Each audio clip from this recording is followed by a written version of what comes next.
சிவபெருமானின் திருவருளாலும் நம்மை ஆற்றுப்படுத்துகின்ற ஆசிரிய பெருமக்கள் ஆகியோரின் குருவருளாலும்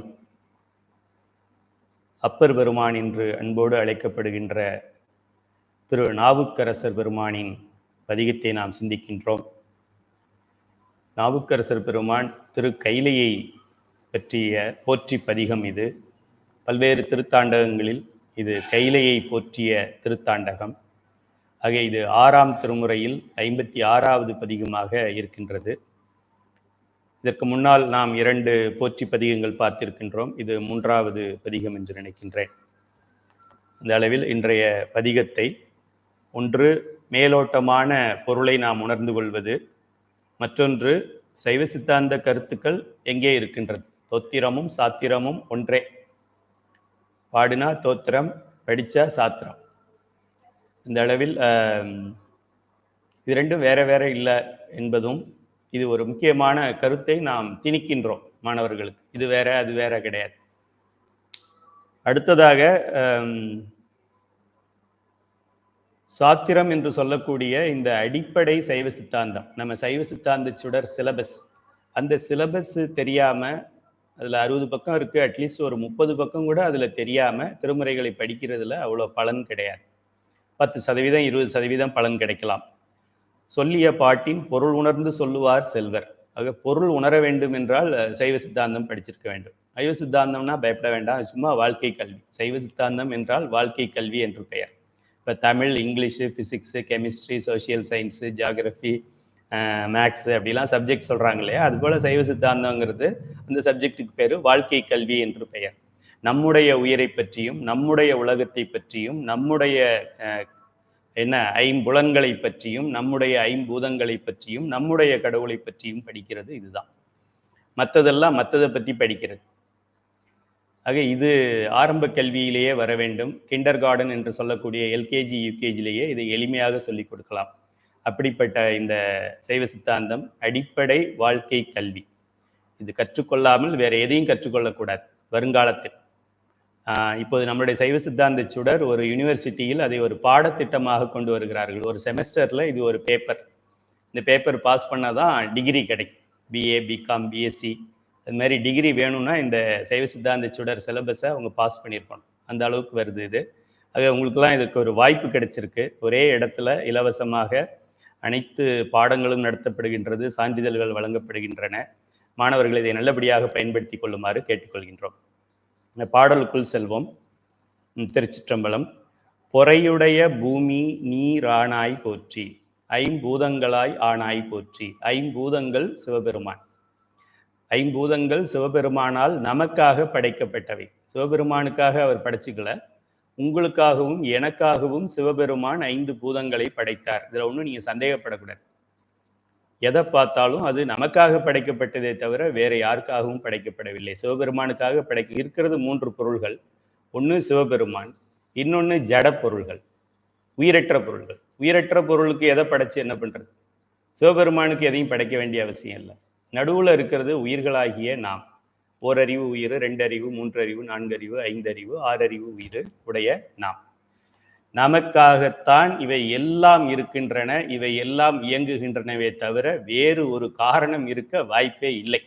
இதுதான் சைவ சித்தாந்த சுடர். நீங்க படிச்சீங்கன்னா வாழ்க்கை தெளிவாயிடும். எதையாவது ஒன்றை பார்க்குறீங்கன்னா இது நமக்காகத்தான் இருக்கு. நமக்காக மீன்ஸ் என்ன? நம்மளுடைய உயிரை இன்னும் பக்குவப்படுத்தி இந்த உயிர் தனியாக அங்கே குளத்துல சாக்கடையில் கிடக்கிறத எடுத்துட்டு போய் அரண்மனையில் மேலே வைக்கிறதுக்காகத்தான் படைக்கப்பட்டிருக்கின்றது.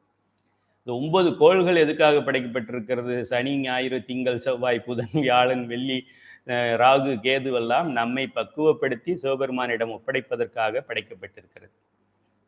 ஆக அருமையான இந்த பஞ்சபூதங்கள், இந்த பூமி என்று சொல்லக்கூடியது, பூமியை ஏன் பூமா தேவின்னு சொல்கிறோம்?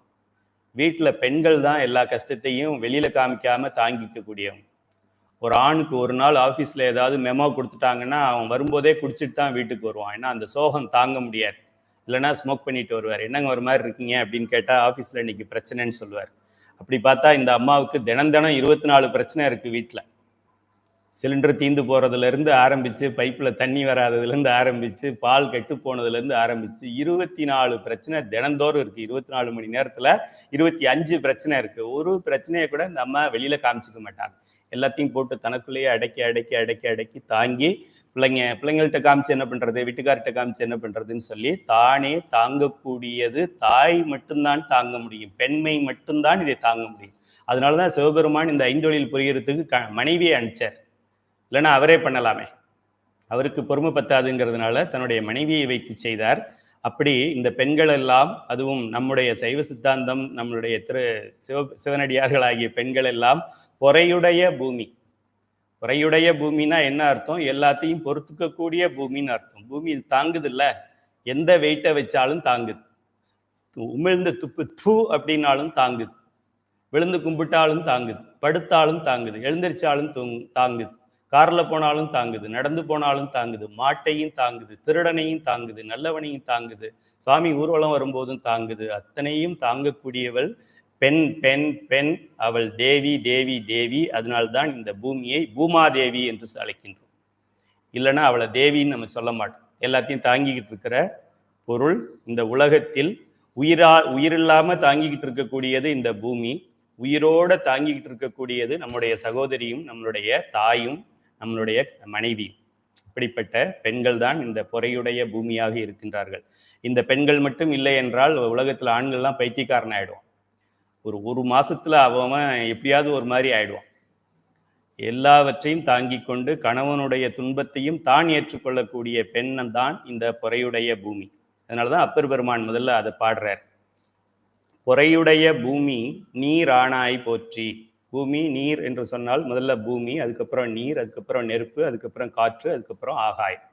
கொடையை சுருக்கும் போது முதல்ல அடுத்தது அது போல ஒன்னொன்னா இறக்கும் போது இந்த ஆர்டர்ல வரும். சைவ சித்தாந்த மாணவர்கள் இந்த ஆர்டரை கரெக்டாக கற்றுக்கணும். அதுலேருந்து அது வருது, அதுலேருந்து அது வருது, அதுலேருந்து அது வருது. இப்போ ஓர் உயிர் உள்ளது தாவரம். ஈருயிர் உள்ளது அப்படின்னா என்ன அர்த்தம்? ரெண்டாவது அறிவு அப்படிங்கிறது இது டேஸ்ட் ஆகிய சுவைத்தல் அறிவு. இந்த சுவைத்தல் அறிவு இருக்கிற ஈருயிர் அப்படின்னு சொன்னால் என்ன அர்த்தம்? முதல் அறிவும் இருக்குன்னு அர்த்தம். அதுபோல முதல்ல இருக்கிறது ஆகாயம், அதுக்கு அடுத்தது நமக்கு காற்று. அப்போ காற்றுக்கு என்ன தன்மை இருக்கும்னா காற்றோட தன்மையும் இருக்கும், ஆகாயத்தோட தன்மையும் இருக்கும்னு அர்த்தம். அடுத்து வருவது நெருப்பு. இப்போ நெருப்புக்கு என்ன தன்மை இருக்கும்? ஆகாயத்தோட தன்மையும் இருக்கும், இதோட காற்றோட தன்மையும் இருக்கும், நெருப்போட தன்மைன்னு தனியாக சேர்ந்துருக்கும். அடுத்து வருவது நீர். இப்போ நீருக்கு மேலே இருக்கிற மூணும் இருக்கும், இதுக்கு உண்டானதும் இருக்கும். அடுத்து வர்றது நிலம், பூமாதேவி. இவளுக்கு எல்லா குணமும் உண்டு. இல்லைன்னா எல்லாத்தையும் இவளால் தாங்க முடியாது. ஆக இந்த ஐம்பூதங்களாய் ஆகின்ற பெருமானே போற்றி என்று சொல்கின்றார். இந்த ஐம்பூதங்கள் நம்மளுடைய மாற்று மதத்தை நாம் சொல்கின்றோம். அந்த மதத்துக்காரவங்க அப்படி, இந்த மதத்துக்காரவங்க அப்படி அப்படிலாம் சொல்றோம். அந்த மதத்துக்காரவங்க அப்படின்னா அவங்களுக்கு என்ன பூமி வேறையா? அந்த பூமியே சிவபெருமான் தான் சொல்றாரு. அப்போ ஒரு மாற்று மதம், ஒரு உதாரணத்துக்கு சொல்கிறேன், தவறாக எடுத்துக்கொள்ள வேண்டாம். ஒரு இஸ்லாமியர் இருக்கிறார், ஒரு ஒரு ஒரு கிறிஸ்தவர் இருக்கிறார் என்றால் அவர்களெல்லாம் நம்மளுடைய சகோதரர்கள். அப்படி அவர் சப்போஸ் அவர் சகோதரர் இல்லை, அவர் நமக்கு எதிரி அப்படின்னா சிவபெருமான் ஏன் அவரை தாங்கணும்? பூமாதேவி ஏன் அவங்கள தாங்கணும்? ஒன்லி இந்துக்களை மட்டும் தாங்குறேன், மற்றவங்களெல்லாம் கடலில் போட்டு கடல் கூட தாங்கணும்ல அவங்கள. ஆக இந்த வித்தியாசமெல்லாம் கிடையாது. தவறாக யாராவது செயல்பட்டால் கடுமையாக தண்டிக்கிறோமே தவிர, மற்றபடி பூமி எல்லாமே சொல்லியிருக்கிறாங்க. பூமியே சிவபெருமான், பூமி எல்லாரையும் தாங்கிக்கிட்டு தான் இருக்கு. சாமி சிலையை இந்தியாவிலேருந்து எடுத்துகிட்டு போய் ஆஸ்திரேலியாவில் விற்கிறான், அவனையும் தாங்கிக்கிட்டு தான் இருக்கு. இதுதான் இப்போ அம்மாவுடைய குணம் மாதிரி. இது பொறையுடைய பூமி நீர் ஆனாய் போற்றி, பூத படையாள் புனிதா போற்றி. புனிதன் என்று சிவபெருமானுக்கு ஒரு பெயர். புனிதமானது அப்படின்னு, புனித நூல் அப்படின்னு சொன்னா தூய்மையான நூல், தூய்மையானது அப்படின்னு பேர். புனிதவதி அப்படின்னு பேர் வச்சிருந்தா ரொம்ப தூய்மையானவள் அப்படின்னு பேர். புனிதா அப்படின்னு நம்ம வீட்டில் பேர் வச்சிருந்தோம்னா அந்த அம்மா ரொம்ப தூய்மையானவர்கள் என்று பெயர். இந்த பெயர் உமையாளுக்கு உரியது, பெருமானுக்கு உரிய பெயர் புனிதா என்கின்றது. அடுத்தது நிறையுடைய நெஞ்சின் இடையாய் போற்றி. நிறையுடைய நெஞ்சின் நிறைந்த மனதுன்னு சொல்றோம் இல்லையா? நல்வழியில இருக்கக்கூடிய மனது, நல்லதே நினைக்கக்கூடிய மனது, சாத்வீக சிந்தனைகள், சாத்வீக எண்ணங்கள் கொண்டது. சாத்வீக எண்ணங்கள், சாத்வீக குணங்கள் நமக்கு வளரணும்னா நம்ம சைவ சாப்பாட்டில் இருந்தால் தான் அதெல்லாம் வளரும். அசைவ சாப்பாடு இருந்தாக்க சாத்வீகம் 5%, ஒரு 45% தமோ குணமும், 50% ரஜோ குணமும், வெட்டுறேன் குத்துறேன் அப்படிங்கிற குணமும் தான் அது வரும் அசைவ சாப்பாட்டில். அதனால உங்களுக்கு சயின்டிஃபிக்காக சொன்னதான் தெரியும். சயின்டிஃபிக்காக அசைவம் சாப்பிட்டாலே தவறு. நிறையுடைய நெஞ்சின் இடையாய் போற்றி, அது உள்ளதான் சிவபெருமான் இருப்பார். எங்கே இருப்பார் சிவபெருமான்? நிலாவில் இருப்பாரா? வேற வேற உலகத்தில் இருப்பாரா? தேவலோகத்தில் இருப்பாரா? இல்லை அவருக்குன்னு ஒரு உலகம் இருக்கா? கைலாய மலையில் இருக்கா? அப்படிலாம் கிடையாது. எங்கே இருப்பார் அப்படின்னா, நல்ல சிந்தனையை கொண்டிருக்கின்ற மனதில் அது உள்ளுக்குள்ள இருப்பார் இறைவன் என்று சொல்கின்றார் அப்பர் பெருமான். எழுதிக்கங்க. சைவ சித்தாந்தத்தில் இதை மனம் மெய் மொழி என்பதில் மனம் என்று சொல்கின்றோம். நல் நெறியில் இருக்கக்கூடிய நல்வினையை எண்ணக்கூடிய நல்ல சிந்தனையை கொண்ட மனதில் இறைவன் குடியிருப்பான். அதுதான் அவனுக்கு கோயில். இப்ப இறைவன் நம் குடி இருக்கணும் என்றால் நம்முடைய சிந்தனைகளை கொஞ்சம் கொஞ்சம் கொஞ்சம் கொஞ்சமா உடனே மாத்திர முடியாது. கிளாஸ் நடக்குதுன்னு மாத்திக்கலாம், கிளாஸ் முடிஞ்சோடனே திரும்ப பழைய குருடி கதவை திரடின்னு ஆயிடும். அதனால நம்ம கிளாஸ் முடிஞ்சதுக்கு அப்புறம் கொஞ்சம் கொஞ்சம் கொஞ்சமா பையவே கொடுபோந்து பாசம் எனும் தாளுருவி, அப்படிதான் நம்ம கொஞ்சம் கொஞ்சமா கொண்டு போகணும். நம்மளுடைய எண்ணங்கள், தீய எண்ணங்கள் நமக்கு வரும்போது, ஒருத்தர் திட்டுறோம், கோவப்படுறோம், அவங்கள மேல நமக்கு ஏதாவது ஒரு தவறான எண்ணம் வருது அப்படின்னா உடனே நமச்சிவாய சொல்லி அதை நல்ல வழியில அதை திருத்திக்கணும். ஆக நம்மளுடைய நினைப்பை நாம் ஒழுங்காக வைத்து கொண்டோம் என்றால் அத்தனையும் சிவபுண்ணியம் ஆகிவிடும். நிறையுடைய நெஞ்சின் இடையாய் போற்றி, நீங்காது என் உள்ளத்து இருந்தாய் போற்றி. அண்டர்லைன் பண்ணிக்கங்க. நீங்காது என் உள்ளத்து இருந்தாய் போற்றி. உயிர்களின் உள்ளத்திலே இறைவன் குடியிருக்கின்றான். 5 அறிவு வரைக்கும் இருக்கிற உயிர்களுக்கு இது தெரியாது. 6வது அறிவு பெற்ற நாம், 6வது அறிவு என்னன்னா பகுத்தறிவு இல்லை, 6வது அறிவுன்னா ஆன்மீக அறிவு. ஆ ஃபார் ஆ, 6வது ஃபார் ஆன்மீக அறிவு. மனிதனாக பிறந்து அவன் ஆன்மீக அறிவு கொண்டிருந்தால் அவன் 6வது அறிவு கொண்டிருக்கின்றான் என்ற அர்த்தம். இல்லை என்றால் 5 அறிவு தான் இருக்குன்னு அர்த்தம். இல்லைன்னா 5.25 அறிவு, 5.5 அறிவு இருக்குன்னு அர்த்தம். ஆன்மீக அறிவு தான் 6வது அறிவு. 5 அறிவு இருக்கின்ற பிராணிகள் எல்லாம் சிவபெருமானை வழிபட்டு முக்தி அடைந்திருக்கின்றது. நமக்கு இங்க எல்லாம் பாடல்களில் படிக்கிறோம். 5 அறிவு உள்ளது, 4 அறிவு உள்ளதெல்லாம் ஆயிருக்கு, 3 அறிவு உள்ளதெல்லாம் ஆயிருக்கு. இப்போ 6வது அறிவு ஆன்மீக அறிவு. 6வது அறிவு கொண்ட இந்த மனிதர்கள் தான் ஆன்மீக சக்தியை கூடுதலாக பெற்றவர்கள். சக்கரம் என்று சொல்கின்ற மூலாதாரத்திலிருந்து நமக்கு உச்சி கபாலம் வரைக்கும் இருக்கின்ற சக்கரங்களை சரியாக பெற்றவர்கள் நாம் தான். இந்த உடல் அமைப்பு, இந்த ஸ்ட்ரக்சர் தான் சிவபெருமானை நமக்குள்ளேயே உணரக்கூடிய ஒரு ஸ்ட்ரக்சர். மற்றவங்களுக்கெல்லாம் அப்படி வராது. ஆக அரிது அரிது மானிடராய் பிறத்தல் அரிது. நம்மளுடைய வேலை என்ன? வயிற்று பழப்பை பார்க்கறது, வேற ஏதாவது பேருக்கு நல்ல பேர் வாங்கிக்கிறது, இனப்பெருக்கம் செய்யறது, அது இல்லை. அதுதான் 5 அறிவு வரைக்கும் எல்லாம் பண்ணிக்கிட்டு இருக்குது. 6வது அறிவு கூடுதலாக இறைவன் கொடுத்தது ஆன்மீக அறிவும் அவனை போற்றுவதற்கு வாயும் வார்த்தை. மற்ற விலங்குகளுக்கெல்லாம் கொடுத்தது சாப்பிட்றதுக்கு மட்டும்தான், இல்லைன்னா கத்துறதுக்கு அப்படின்னு கத்துறதுக்கு. நமக்குத்தான் பொறையுடைய பூமி நீர் ஆனாய் போற்றி, இப்படி ஒரு வார்த்தை வார்த்தை வார்த்தை, எழுத்து எழுத்து எழுத்து, சத்தம் ஓசை இல்லாம ஒளியை கொடுத்திருக்கின்றது பெருமானை போற்றுவதற்குத்தான்.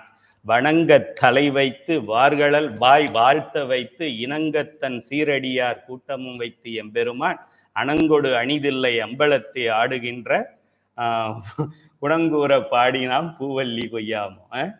ஆக பூவல்லி கொய்யும் போது நமக்கு இந்த தலை ஏன் கொடுத்தார், கண்ணு ஏன் கொடுத்தார், காது ஏன் கொடுத்தாருன்னு தெரிஞ்சுக்கணும்.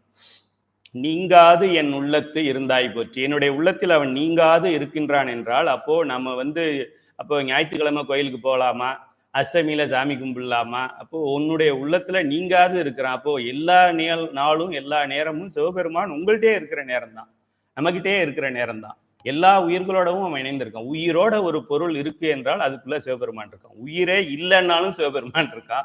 உயிர் இருந்ததுனாக்க நிச்சயமாக அந்த உயிர் இயங்க வேண்டும் என்றால் சிவபெருமான் இருக்க வேண்டும். ஆக நீங்காது என் உள்ளத்து இருந்தாய் போற்றி. எப்போல்லாம் நமக்கு சந்தேகம் வருதோ, எப்போல்லாம் சாமி நம்மளை கண்டுக்கலையோ, இப்போ ஒரு மாசமா போன பிரதோஷத்துக்கு நான் போகலை, அதுக்கப்புறம் என்னைய மறந்துட்டாருன்னு நினைக்கிறேன், அப்படியெல்லாம் கிடையாது. நீங்காது என் உள்ளத்து இருந்தாய் போற்றி. இந்த உயிர் என்று வரைக்கும் இருக்குமோ அன்று வரைக்கும் நம்மை விட்டு நீங்க மாட்டான். ஒன்றாயும் உடனாயும் இருந்து நமக்கு அருள் செய்கின்ற பெருமான். இந்த பெருமைக்குரிய பெருமான் சிவபெருமான், சிவபெருமான், சிவபெருமான் மட்டுமே. வேற இந்த சிறு தெய்வங்களால் அந்த அளவுக்கு வர முடியாது. அவங்களுக்கு தத்துவமே தெரியாது. நமக்கு தெரிஞ்ச 24 தத்துவம் கூட அவங்களுக்கு தெரியாது. சில சாமிகள், நம்ம கும்பிடுற சாமிகள்ல சில சாமி 24 தத்துவத்துக்கு மேல உட்கார்ந்து இருக்குது. நம்ம கும்பிடுறதுலேயே பெரிய சாமி என்னன்னு நினைச்சு சிவபெருமானை விட்டுருங்க, அவன் கடவுள். அதுக்கு கீழே இருக்கிற சாமி இந்த 24 தத்துவத்துக்குள்ள என்ன நடக்குதோ அது இப்படிதான் பார்த்துக்கிட்டு இருக்கு. இந்த கிணத்து தவளைக்கு என்ன தெரியும்? கிணத்தை தவிர வேற எதுவும் தெரியாது. குளத்தை பத்தி அதுக்கு என்ன தெரியும்? தெரியாது. அந்த சாமியை கூப்பிட்டு எத்தனை தத்துவம் இருக்குன்னு கேளுங்க, 36 சொல்லாது, 24 இருக்குன்னு சொல்லும். ஏன்னா அது கிணத்து தவளையாது. பெருமான் மட்டுமே 36 தத்துவங்களையும் 60 தாத்வீகங்களுக்கும் அதுக்கு மேல நாதமாக, அதுக்கு மேல சொரூப நிலையில் அவன் இருந்து நமக்கு ஆட்சி செய்கின்றான். ஆக மறையுடைய வேதம் விரித்தாய் போற்றி. வேதத்தில் எல்லாம் மறைபொருளாக சொல்லப்பட்டிருக்கும். சித்தர்கள் வாக்கெல்லாம் படிச்சாக்க மறைபொருளாக சொல்லப்பட்டிருக்கும்.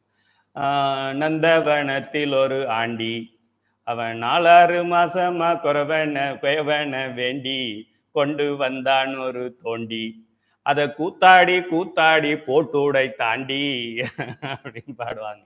அப்படின்னா என்ன அர்த்தம்? நந்தவனத்தில் ஒரு ஆண்டியாகிய இந்த இந்த மனிதர்கள் 4 + 6 மாதமாக இந்த குயவனை வேண்டி. யாரு குயவன்? பிரம்மா. பிரம்மாவுக்கு யாரு இது மேனேஜர், இன்சார்ஜ் யார்? பிரம்மாவுக்கு சொல்லித்தர்றவர் யார்? அவருக்கு மூலப்பொருள்களை கொடுக்கிறவர் யார்? சிவபெருமான். ஆக 4-6 மாதமா இந்த குயவனை வேண்டி கொண்டு வந்தான் ஒரு தோண்டி, தனு கரண புவன போகங்களை 36 தத்துவங்களை உயிர்களுக்கு சேர்க்கின்றான் என்று பொருள். நம்ம ஏதோ அது கூத்தாடி பாட்டுன்னு பாட்டுட்டு டண்ட நக்கரன்னு ஆடிட்டு போயிடுறோம். அது போல மறைபொருளாக வேதத்தில் சிலது ஓப்பனாகவும் இருக்கும், சிலது மறைந்தும் இருக்கும். நம்மளுடைய பதிகங்கள் எல்லாத்துலேயுமே இப்போ நான் சொல்ற பொருள் தான் ஃபைனல் கிடையாது.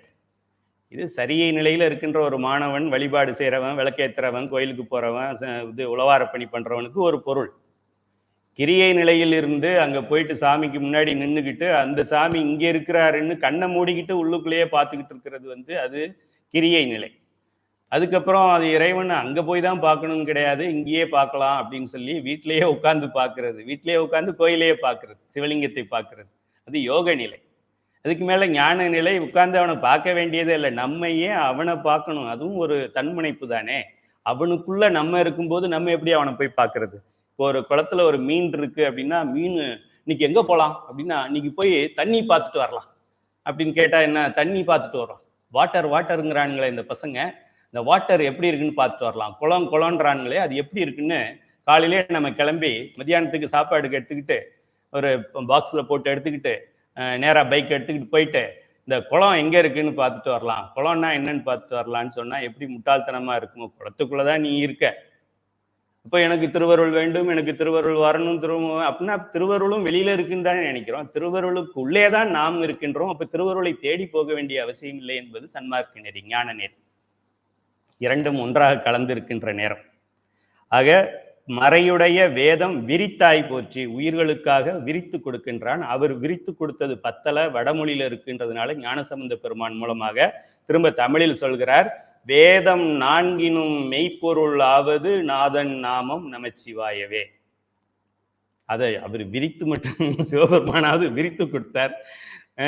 ஞானசம்பந்த பெருமான் திரும்ப சுருக்கி ஸ்பூன்ல போட்டு கொடுத்துட்டார், சின்ன ஸ்பூன்லயே போடுற மாதிரி. அதுபோல வானோர் வணங்கப்படுவாய் போற்றி, வானோர் வணங்கப்படுவா. அப்போ வானோரே வணங்குறார் அப்படின்னாக்க நம்மளாம் வணங்கணுமா வேண்டாமா?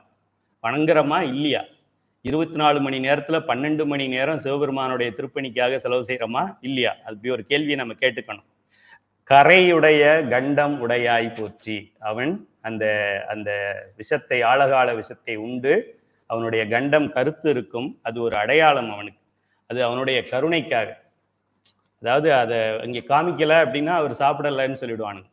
ஊர்க்காரனுங்க ரொம்ப மோசமானவன், எதை வேணாலும் இல்லைன்னு சொல்லுவான். சிவபெருமானே இல்லைன்னு சொல்றவன் சிவபெருமான் நஞ்ச சாப்பிடலன்னு சொல்ல மாட்டானா? அதுக்காக நான் சாப்பிட்டேன்டா, இங்கேதான் இருக்கு பாடுறான்னு காமிக்கிறதுக்காக இங்கே நிறுத்தி வச்சிருக்கிறார். கரையுடைய கண்டம் உடையாய் போற்றி, கைலை மலையானே போற்றி போற்றி. கைலை மலையே அவன்தான், அண்ணாமலையும் அவன்தான், கைலை மலையும் அவன்தான். அப்புறம் முன்பாகி நின்ற முதலே போற்றி. முன்புன்னா என்ன? சைவ சித்தாந்த மாணவர்கள். இப்போ முதல் பாடல்ல சைவ சித்தாந்தம் எங்க பார்த்தோம்? எல்லாமே சைவ சித்தாந்தம் தான். குறிப்பு எடுத்துக்கங்க. முதல் பாடல்லையே நம்ம பார்த்தது என்ன பார்த்தோம்னா, பஞ்சபூதங்களை பற்றி பார்த்தோம். பஞ்சபூதங்கள் 36 தத்துவங்களில் 5 தத்துவங்களாகிய பஞ்சபுராணத்தை நாம் பார்த்தோம். அதற்கு அடுத்ததாக 2வது வரியில புனிதான் பார்த்தோம். புனிதா என்றால் தூயவன் என்று பொருள். தூயவன் என்றால் சைவ சித்தாந்தத்தில் இறைவனுடைய 8 குணங்களில் அருளே உருவமாக கொண்டவன் அவன். தூய உடம்பினன் என்று பெயர். சைவ சித்தாந்தம் சுடர் படிச்சா போறோம், நீங்க பெரிய சித்தாந்தம் எல்லாம் படிக்க வேண்டாம், இது வாழ்க்கை கல்வி தானே. புனிதா என்றால் அது சைவ சித்தாந்தம் படித்தால்தான் இது புனிதாவுக்கு பொருள் தெரியும். இல்லைன்னா எங்க வீட்டுல எங்க பாப்பாவுக்கு பேரு புனிதான்னு சொல்லிக்கிட்டு இருக்க வேண்டியதுதான். நிறையுடைய நெஞ்சின் இடையாய் போற்றி. அந்த வரியில என்ன இருக்கு? இறைவன் ஒன்றாயும் உடனாயும் உயிர்களுடன் இருந்து அருள் செய்கின்றான் அப்படின்ற சைவ சித்தாந்த கருத்து அதுக்குள்ள இருக்கு. நீங்காது என் உள்ளத்து இருந்தாய் போற்றி. இது என்ன இருக்கு? வியாபகம் வியாபியம் என்கின்ற பொருள் இதுக்குள்ள இருக்கு. இறைவன் எல்லா இடத்துலையும் இருக்கிறான். காத்து இல்லாத இடம் நமக்கு தெரியல. ஃப்ளைட்ல போனாக்க ஒரு அளவுக்கு மேல காத்து இருக்காதுன்றாங்க. அதுக்கு நமக்கு இங்க நம்ம ஊருக்குள்ள எங்க போனாலும், மாடிக்கு போனாலும், கீழே இறங்கினாலும், அண்டர் கிரவுண்டுக்கு போனாலும் காத்து இருக்கு. அப்படி இறைவன் இல்லாத இடமே கிடையாது. அது போல நீங்காது என் உள்ளத்து இருந்தாய் போற்றி. மறையுடைய வேதம் விரித்தாய் போற்றி. நான் வேதம் நான்கினும் மெய்ப்பொருளாவது நாதன் நாமம் நமச்சிவாயவே போற்றி. வானோர் வணங்கப்படுவாய் போற்றி. தேவர்க்கும் தேவனாகிய பெருமானே போற்றி. கரையுடைய கண்டமுடையாய் போற்றி. அந்த கண்டத்தை நம்ம பார்க்கும்போது சிவபெருமானுடைய கருணை இதுல தெரியும். இது என்ன? சிவபெருமான் மாதிரி வரணும்னு சொல்லி சிவபெருமானுக்கிட்ட ஐயா உங்களை போல உண்டா, ஐயா உங்களை போல உண்டா, ஐயா உங்களை போல உண்டான்னு சொல்லிட்டு பின்னாடி ஒரு 100 பேர் அவருக்கு மேல நம்ம போற மாதிரி ஏதாவது ஒண்ணு பண்ணணுமேன்னு யோசிச்சு அவருக்கு தெரியாம போயிட்டு அந்த திருப்பார் கடலை கடைஞ்சு அதுல இருக்கிற அமுதத்தை எடுத்து சாப்பிட்டோம்னா நம்மளும் சிவன் மாதிரி ஆயிடலாம், அவருக்கு மேல பாஸ் ஆயிடலாம் அப்படின்னு நினைச்சு அவனுங்க கடைஞ்சு, ஒருவேளை அதில் வெறும் அமிர்தம் மட்டும் வந்திருந்தது என்றால் சிவபெருமானுக்கு கண்டம் கருத்திருக்காது. அவனுங்க சாப்பிட்டுட்டு பண்ணியிருந்திருப்பானுங்க. சாப்பிட்ட பின்னாடி தான் தெரியும் திரும்பவும் சிவபெருமானுடைய அடிமுடி நமக்கு கண்டுபிடிக்க முடியலைங்கிறது. இருந்தாலும் அது விஷம் வந்தது. விஷம் அதோட விஷத்தன்மை தாங்க முடியாம ஓடினார்கள். ஓடி எங்க ஓட முடியும்? எவன் எந்த நான் அப்படி இப்படி சொன்னாலும் கடைசியா சிவன்கிட்ட தான் வந்து சேரணும். சிவபெருமான்கிட்ட வந்து நிற்கிறாங்க. சிவபெருமான் என்ன பண்ணுகின்றான்? தன்னுடைய எதிரிகளுக்கு அதில் வந்திருந்த அந்த என்ன சொல்றது, அந்த அமிர்தத்தை எதிரிகளுக்கு கொடுத்து விட்டு விஷத்தை தான் உண்கின்றான். கருணை கடவுள். இந்த கடவுள் வந்து என்னை ஆட்டுறான், உதைக்கிறான், சோதிக்கிறான், போட்டு பார்க்கிறான்லாம் சொல்றான். தனக்கு எதிராக சூழ்ச்சி செய்து அதிலிருந்து 2 பொருள் கிடைக்குது. ஒரு பொருள் அமிர்தம், இன்னொரு பொருள் விஷம். அந்த விஷத்தை தான் எடுத்துக்கொண்டு தனக்கு எதிராக செயல்பட்ட எதிர்கட்சி தலைவருக்கு அவன் போய் அமிர்தத்தை கொடுக்கிறான் என்றால் எவ்வளவு பெரிய அரசியல்வாதியா இருப்பான். கருணை, அவனுடைய கருணையை நம்ம இங்க பார்க்கணும். கருணையா இருக்கிறாருன்னு சொல்லிட்டு. ஆக ஒரு வரியுமே சைவ சித்தாந்த வரிதான். முன்பாகி நின்ற முதலே போற்றி. அனாதி அனாதி அனாதி என்று படிக்கின்றோமே, எல்லாவற்றிற்கும் முன்னானவன். முருகப்பெருமானை பார்க்கிறோம்னா அவருக்கு முன்னாலே இவர் முன்னால, விநாயகரை பார்த்தா அவருக்கு முன்னால, அம்பாளை பார்த்தா அவளுக்கும் முன்னாலேயே அவர் தான் இருக்கிறார். சொரூப நிலையில அவர் செயல்படாம இருக்கும்போது சிவம் தானே, பரமசிவம் பராசிவம் தானே, பரசிவம் தானே அவர். அதுக்கப்புறம் இந்த உயிர்களுக்காக செயல்படணுமேன்னு வரும்போது சக்தி ஆகிறார். ஆக எல்லாவற்றிற்கும் முன்பாகி நின்றவனே முதலே போற்றி. முதல் போட்டா தான் லாபம் வரும். லாபம் வருதுன்னா முதல் போட்டிருக்கோன்னு அர்த்தம். ஒரு காரியம் நடக்கின்றது என்றால் அதுக்கு ஒரு காரணம் இருக்கின்றது என்று பொருள். காரண காரியம், காரண காரியம், காரணம் காரியம், cause and effect, cause and effect, cause and effect. இதுதான் இல்லது தோன்றாது, உள்ளது அழியாது. வினை விதைத்தால் வினை அறுப்போம், திணை விதைத்தால் திணை அறுப்போம். அது போல எல்லாமே இதுல அடங்கியிருக்கு. முன்பாகி நின்ற முதலே போற்றி. முதல் கடவுளே இவன் தான் பின்னாடி அப்புறம் வேற யாரை நம்ம போய் எங்க கும்பிட முடியும்? மற்ற எல்லாத்தையும் கும்பிட்டுட்டு கடைசியா இங்கதான் வந்து நிக்கிறோம். நம்ம நான்லாம் எல்லா கடவுளையும் கும்பிடுவேன். பயங்கர பக்திமான, எல்லா சிறு தெய்வங்களுக்கும் முக்கியமான ரொம்ப நம்பிக்கைக்குரிய பக்தன் நான். அதெல்லாம் ஒழுங்கா கும்பிட்டதுனால கடைசியா கொண்டு வந்து சிவபெருமான்ட்ட என்னை நிறுத்தி வச்சிருக்காங்க. மூவாத மேனி உடையா, மூவாத மேனி முக்கண்ணா போற்றி. சிவபெருமானுடைய உடல் மூப்பு வராது. எனக்கு பாருங்க கொஞ்சம் தலை நரைச்சிருக்கு. சிவபெருமானுக்கு அப்படி கிடையாது. மற்றவர்களுக்காவது மூப்பு வரும், சிவபெருமானுக்கு மூப்பு இல்லை என்பதையும் நாம் தெரிந்து கொள்ள வேண்டும். அவருக்கு வயசு ஆகாது. அன்பாகி நின்றார்க்கு அணியாய் போற்றி. சிவபெருமான் மேல யாரெல்லாம் அன்பு காட்டின் சிவபெருமானை அன்பெனும் வலையுள் அகப்படும் மலையே. அவர் கைலை மலையா இருந்தா என்ன, அண்ணாமலையா இருந்தா என்ன, பெரிய மலையா இருந்தா என்ன, எதுவும் வாசுகியா இருந்தா என்ன, மேரு மலையா இருந்தா என்ன, அதெல்லாம் நமக்கு கவலை கிடையாது. நம்ம சிவபெருமான்கிட்ட சிவ சிவ சிவ சிவ சிவ சிவ சிவ சிவ சிவ சிவ சிவ சிவன்னு சொல்லிக்கிட்டே இருந்தாக்க அவர் சொல்லுங்க என்ன வேணும், சொல்லுங்க என்ன வேணும், சொல்லுங்க என்ன வேணும், உடனே சொல்லுங்க என்ன வேணும்னு நிற்பார். அன்பாகி நின்றார்க்கு அணியாய் போற்றி. அணிகலனாக விளங்குவார். என்னுடைய அடியான் ஒருத்தன் இருக்கான் பார் அப்படின்னு ஊருக்கு காமிப்பார். அதுதான் நம்ம சோதனைன்னு சொல்லிட்டோம். ஆக்சுவலா நம்மளை புகழ்வது, நம்மை வெளிக்காட்டுவது, நாயன்மார்கள் எல்லாம் வெளியில காமிச்சாரு. எனக்கு இப்படி ஒருத்தன் இருக்கான் பாரு அப்படின்னு காமிச்சாரு. அதுதான் நம்ம அதுக்கு ஒரு பேர் வச்சுக்கிட்டோம். நமக்கு ஏற்ற மாதிரி பேர் சோதிச்சாரு அப்படின்னு சொல்லி. யாரையும் சோதிக்க மாட்டார். எதுக்கு சோதிக்கணும்?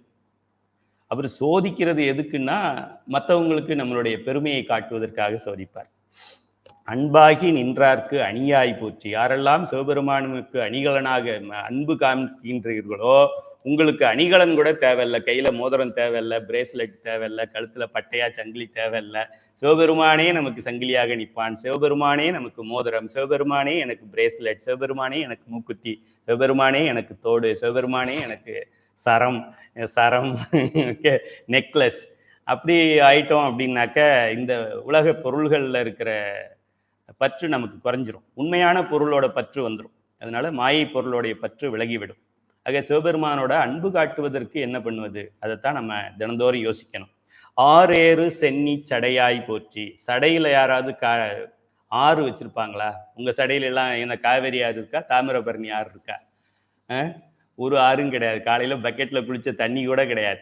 சிவபெருமானுடைய சடையில் தாங்க முடியாத, இந்த பூமாதேவியே தாங்க முடியாத ஃபோர்ஸ்ல வந்த கங்கையை தாங்கி நிறுத்துகிறார். இல்லை அது மேல, அவர் மேல அது பாயலை அப்படின்னாக்க அப்படியே பூமியில பட்ட பொத்து போயிடும், பூமி பொத்து போயிடும். அதுக்காக கொஞ்சம் அவர் சஸ்பென்ஷன் மாதிரி போட்டு அப்புறமா இறக்கி விடுறார். என்பாக எங்கும் அணிந்தாய் போற்றி. உடம்பெல்லாம் எலும்பு அணிஞ்சிருக்கிறார். ஏன் அப்படின்னா, அது பாரு, இந்த எலும்பு யார் தெரியுமா? இதுக்கு முன்னாடி இருந்த பிரம்மா. இந்த எலும்பு யார் தெரியுமா? அதுக்கு முன்னாடி இருந்த திருமால் அப்படின்னு நமக்கு காமிக்கிறதுக்காக. அவருக்கு எதுக்கு எலும்பு? அவருக்கு வேற என்ன, எங்கேயாவது ஒரு ஜவுளி, என்னது, ஜுவல்லர்ஸ் ராகவேந்திரா ஜுவல்லர்ஸ்ல போயிட்டு எனக்கு ஒரு அணிகலன் ஒன்று போட்டு கொடுமா அப்படின்னு கேட்டால் அதை தரமாட்டாங்களா? எலும்பை எடுத்து ஏன் போட்டுக்கணும்? எலும்பின் மூலம் நமக்கு காமிக்கிறார். இந்த உலகத்துல பிரம்மா என்று சொல்லக்கூடியவனுடைய தலைகள் நிறைய இருக்கு. நிறைய பிரம்மாக்கள் இங்க இருக்கிறார். 100 கோடி பிரம்மாக்கள், 50 கோடி திருமால்கள், இதெல்லாம் இங்க இருக்கு. நீ சும்மா இந்த 50-60 வருஷத்துக்கு ஆட்டுன்னு ஆட்டிக்கிட்டே இருக்க. அதுலயும் ஆடுறது 5 வருஷம் தான். முன்னாடி சின்ன பிள்ளையா இருந்தோம் 20 வருஷம், அப்புறம் 10 வருஷம் கல்யாணம் பண்ண மோகத்துல இருந்தோம், கடைசி 10 வருஷம் நடக்க முடியாம இருப்போம். நடுவுல இருக்கிற இந்த 20 வருஷத்துல இல்லாத ஆட்டமெல்லாம் போட்டுக்கிட்டு இருக்கோம் நம்ம. அதை நமக்கு அடிக்கடி காமிக்கிறாரு. அப்பவும் நம்ம திருந்த மாட்டேங்கிறோம். இனிமையாவது திருந்திடுவோம். என்பாக எங்கும் அணிந்தாய் போற்றி, என் சிந்தை நீங்கா இறைவா போற்றி. எந்த இறைவன், எந்த மதத்தில் என் சிந்தை நீங்கா இறைவன் சொல்றாங்க கேளுங்க பார்க்கலாம். இறைவன் அங்க இருக்காருன்னு தான் கும்பிடுவான். இங்கே மட்டும் சைவ நெறியில் மட்டுமே இறைவன் ஒன்றாகி இருக்கின்றதையும் உடனாகி இருக்கின்றதையும் நாம் சைவ சித்தாந்தத்தில் படிச்சிருக்கோம். அதனாலதான் என் சிந்தை நீங்கா இறைவா போற்றி என்று சொல்கின்றோம். கண்பாவி நின்ற கனலே போற்றி. கண்பாவி நின்ற கனலே, கண்ணுல ஒளி எப்படி பரவி இருக்கின்றதோ, கண்ணை மூடிக்கிட்டு எதையும் நம்மளால பார்க்க முடியல, கண் இல்லாதவங்கள பார்க்க முடியல. கண் இருந்தா ஒளி இருக்கு. இப்போ வெளியில இருந்து சூரிய ஒளியோ இல்லை லைட் ஒளியோ வேணும், அதோட இந்த கண்ணுக்கும் ஒளி இருக்கணும். இப்போ பாருங்க, எனக்கு கண்ணுக்கு சரியா தெரியல, கண்ணாடி கழட்டிட்டேன்னா சின்ன எழுத்து படிக்க முடியல. அப்போ என்ன அர்த்தம்? இந்த கண்ணாடி எனக்கு இந்த சின்ன எழுத்தை படிப்பதற்கு ஒரு உதவியாக இருக்கின்றது. அப்போ ஒளி இருக்க வேண்டும், கண் ஒளி இருக்க வேண்டும், பொருள் இருக்க வேண்டும். இதை நான் பார்க்க வேண்டும், இதை பார்த்ததை இது வாங்க வேண்டும். அது மனம் சித்தி புத்தம் அகங்காரத்துல அங்க போயிட்டு இது வெளிச்சம், இது அப்பர் பெருமான் அப்படின்னு அது பார்க்க வேண்டும், அது முடிவு செய்ய வேண்டும், அது அப்புறமா உயிர்ல போய் சேர வேண்டும். இதெல்லாம் ரொம்ப ரொம்ப ரொம்ப ரொம்ப எளிமையாக நம்ம இதுல விளக்கியிருக்காங்க. கண்பாவி நின்ற கனலே போற்றி. கைலை மலையா, காதால பார்க்க முடியுமா? நல்லா இது என்னன்னு பார்த்து சொல்லு, இந்த பாட்டு படிப்பா அப்படின்னா கண்ணால தானே பார்க்க முடியும். அதான் பொறி புலன்கள் என்று சொல்கின்றோம். அந்த பார்க்கின்ற அந்த பொறிகளில் அந்த புலன்கள் இருக்கின்றது. கண்டக்டர்கிட்ட ஒரு பேக் இருக்கும், டிரைவர்கிட்ட ஸ்டீரிங் இருக்கும். கண்டக்டர்கிட்ட ஸ்டீரிங்கும் டிரைவர்கிட்ட பேக்கும் கொடுத்தாக்க அது சரியா ஓடாது பஸ். அது பெருமான் அதுக்கு உண்டான பொறியையும் புலன்களையும் அந்த அறிவையும் அதோட இணைத்திருக்கின்றான்.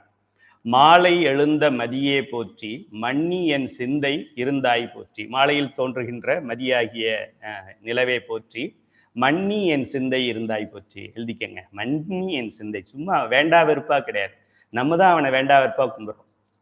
என்ன பண்றது, கும்பிட்டுட்டு தான் வந்தேன், நடக்கலை, வேற என்ன பண்றது, சரி இன்னொரு தடவை போயிட்டு வருவோம், பிரதோஷம் வந்துருச்சு போகாம இருந்தாலும் நல்லா இருக்காது அப்படின்னு ஏதோ ஒரு கடனுக்காக கும்பிடுறவங்க பல பேர் இருக்கிறாங்க. ஆனா சிவபெருமான் அப்படி கிடையாது. மன்னி என் சிந்தை இருந்தாய் போற்றி, மேலை வினைகள் அறுப்பாய் போற்றி. சைவ சித்தாந்தம் இது. மேலை வினைகள் அப்படின்னாக்க என்ன அர்த்தம்? இதுக்கு மேல வரக்கூடிய வினைகள். சைவ சித்தாந்தத்தில் வினைகள் நம்ம இந்த பிறவி எடுத்தது, இந்த பிறவியில சந்தோஷமா இருக்கிறது, இந்த பிறவியில துன்பத்தை அனுபவிக்கிறது எல்லாமே இந்த பிறவியில நம்ம செய்யறதுன்னு இல்லை. இதுக்கு முந்தின பிறவிகளில் நாம் செஞ்ச பாவ புண்ணியம். இந்த உலகத்தில் நாம் பிறந்தது புண்ணியம் செய்யறதுக்கு தான் பிறந்தோம். 6வது அறிவு ஆன்மீக அறிவு. ஆன்மீகத்துக்கு பயன்படுத்த வேண்டும், புண்ணிய காரியங்களை செய்ய வேண்டும். தர்மம் தலை காக்கும், தக்க சமயத்தில் உயிர் காக்கும். தக்க சமயம்னா என்ன அர்த்தம்? எல்லா சமயங்களிலும்னு அர்த்தம். எல்லா காலங்களிலும் எல்லா பிறவிகளிலும் காக்கும். இந்த பிறவியில் நாம் செய்கின்ற ஒரு அன்னம்பாளிப்பு செய்கிறோம், இல்லை ஏதோ ஒரு விளக்கேற்றுறோம் என்றால் வேற ஒரு பிறவியில கூட நமக்கு அது பலனாக நிற்கும். இந்த கணக்கை நம்மளால சொல்ல முடியாது, சிவபெருமானுக்கு மட்டும்தான் தெரியும். ஆக மேலை வினைகள் அறுப்பாய் போற்றி. நம்ம சஞ்சிதம் என்று சொல்லக்கூடிய பல வினைகள், பிராரத்தம் என்று சொல்லக்கூடிய நிகழ்கால அனுபவிக்கின்ற அனுபவத்திற்காக கொண்டு வந்த வினைகள். இப்போ நம்ம சைவ சித்தாந்த வகுப்பு எடுக்கிறோம் அப்படின்னா நமக்கு வினையே வராதுன்னு கிடையாது, கொண்டு வந்திருக்கிறோம்ல. கொண்டு வந்ததை இறக்கி போட்டு தானே ஆகணும். லாரியில மண்ணு கொண்டு வந்தா இறக்கி போட்டு தான் ஆகணும், எம்டி வண்டி ஆகணும்னாக்க. அப்பதான் அடுத்த லோடு ஏற்ற முடியும். இதை இறக்கவே மாட்டேன் அப்படின்னாக்க ஒரு லாரியும் மண்ணை ஏற்றி இறக்கவே மாட்டேன்னு சொன்னா அப்புறம் லாரிக்கு எங்க போறது? லாரியோடைய பர்பஸ் என்ன?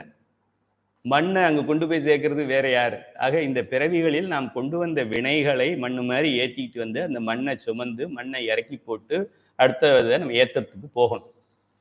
இதுல புதுசா எதையாவது சம்பாதிக்க கூடாது.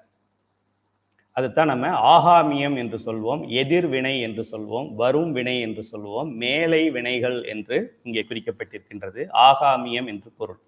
மேலை வினைகள் அறுப்பாய் போற்றி, மேலாடு திங்கள் முடியாய் போற்றி. திங்கள் ஆகிய நிலா மேலே நின்று ஆடுகின்ற சடையை கொண்டவனை போற்றி. சைவ சித்தாந்தத்தில் இதுல மேலை வினைகள் அண்டர்லைன் பண்ணிக்கோங்க.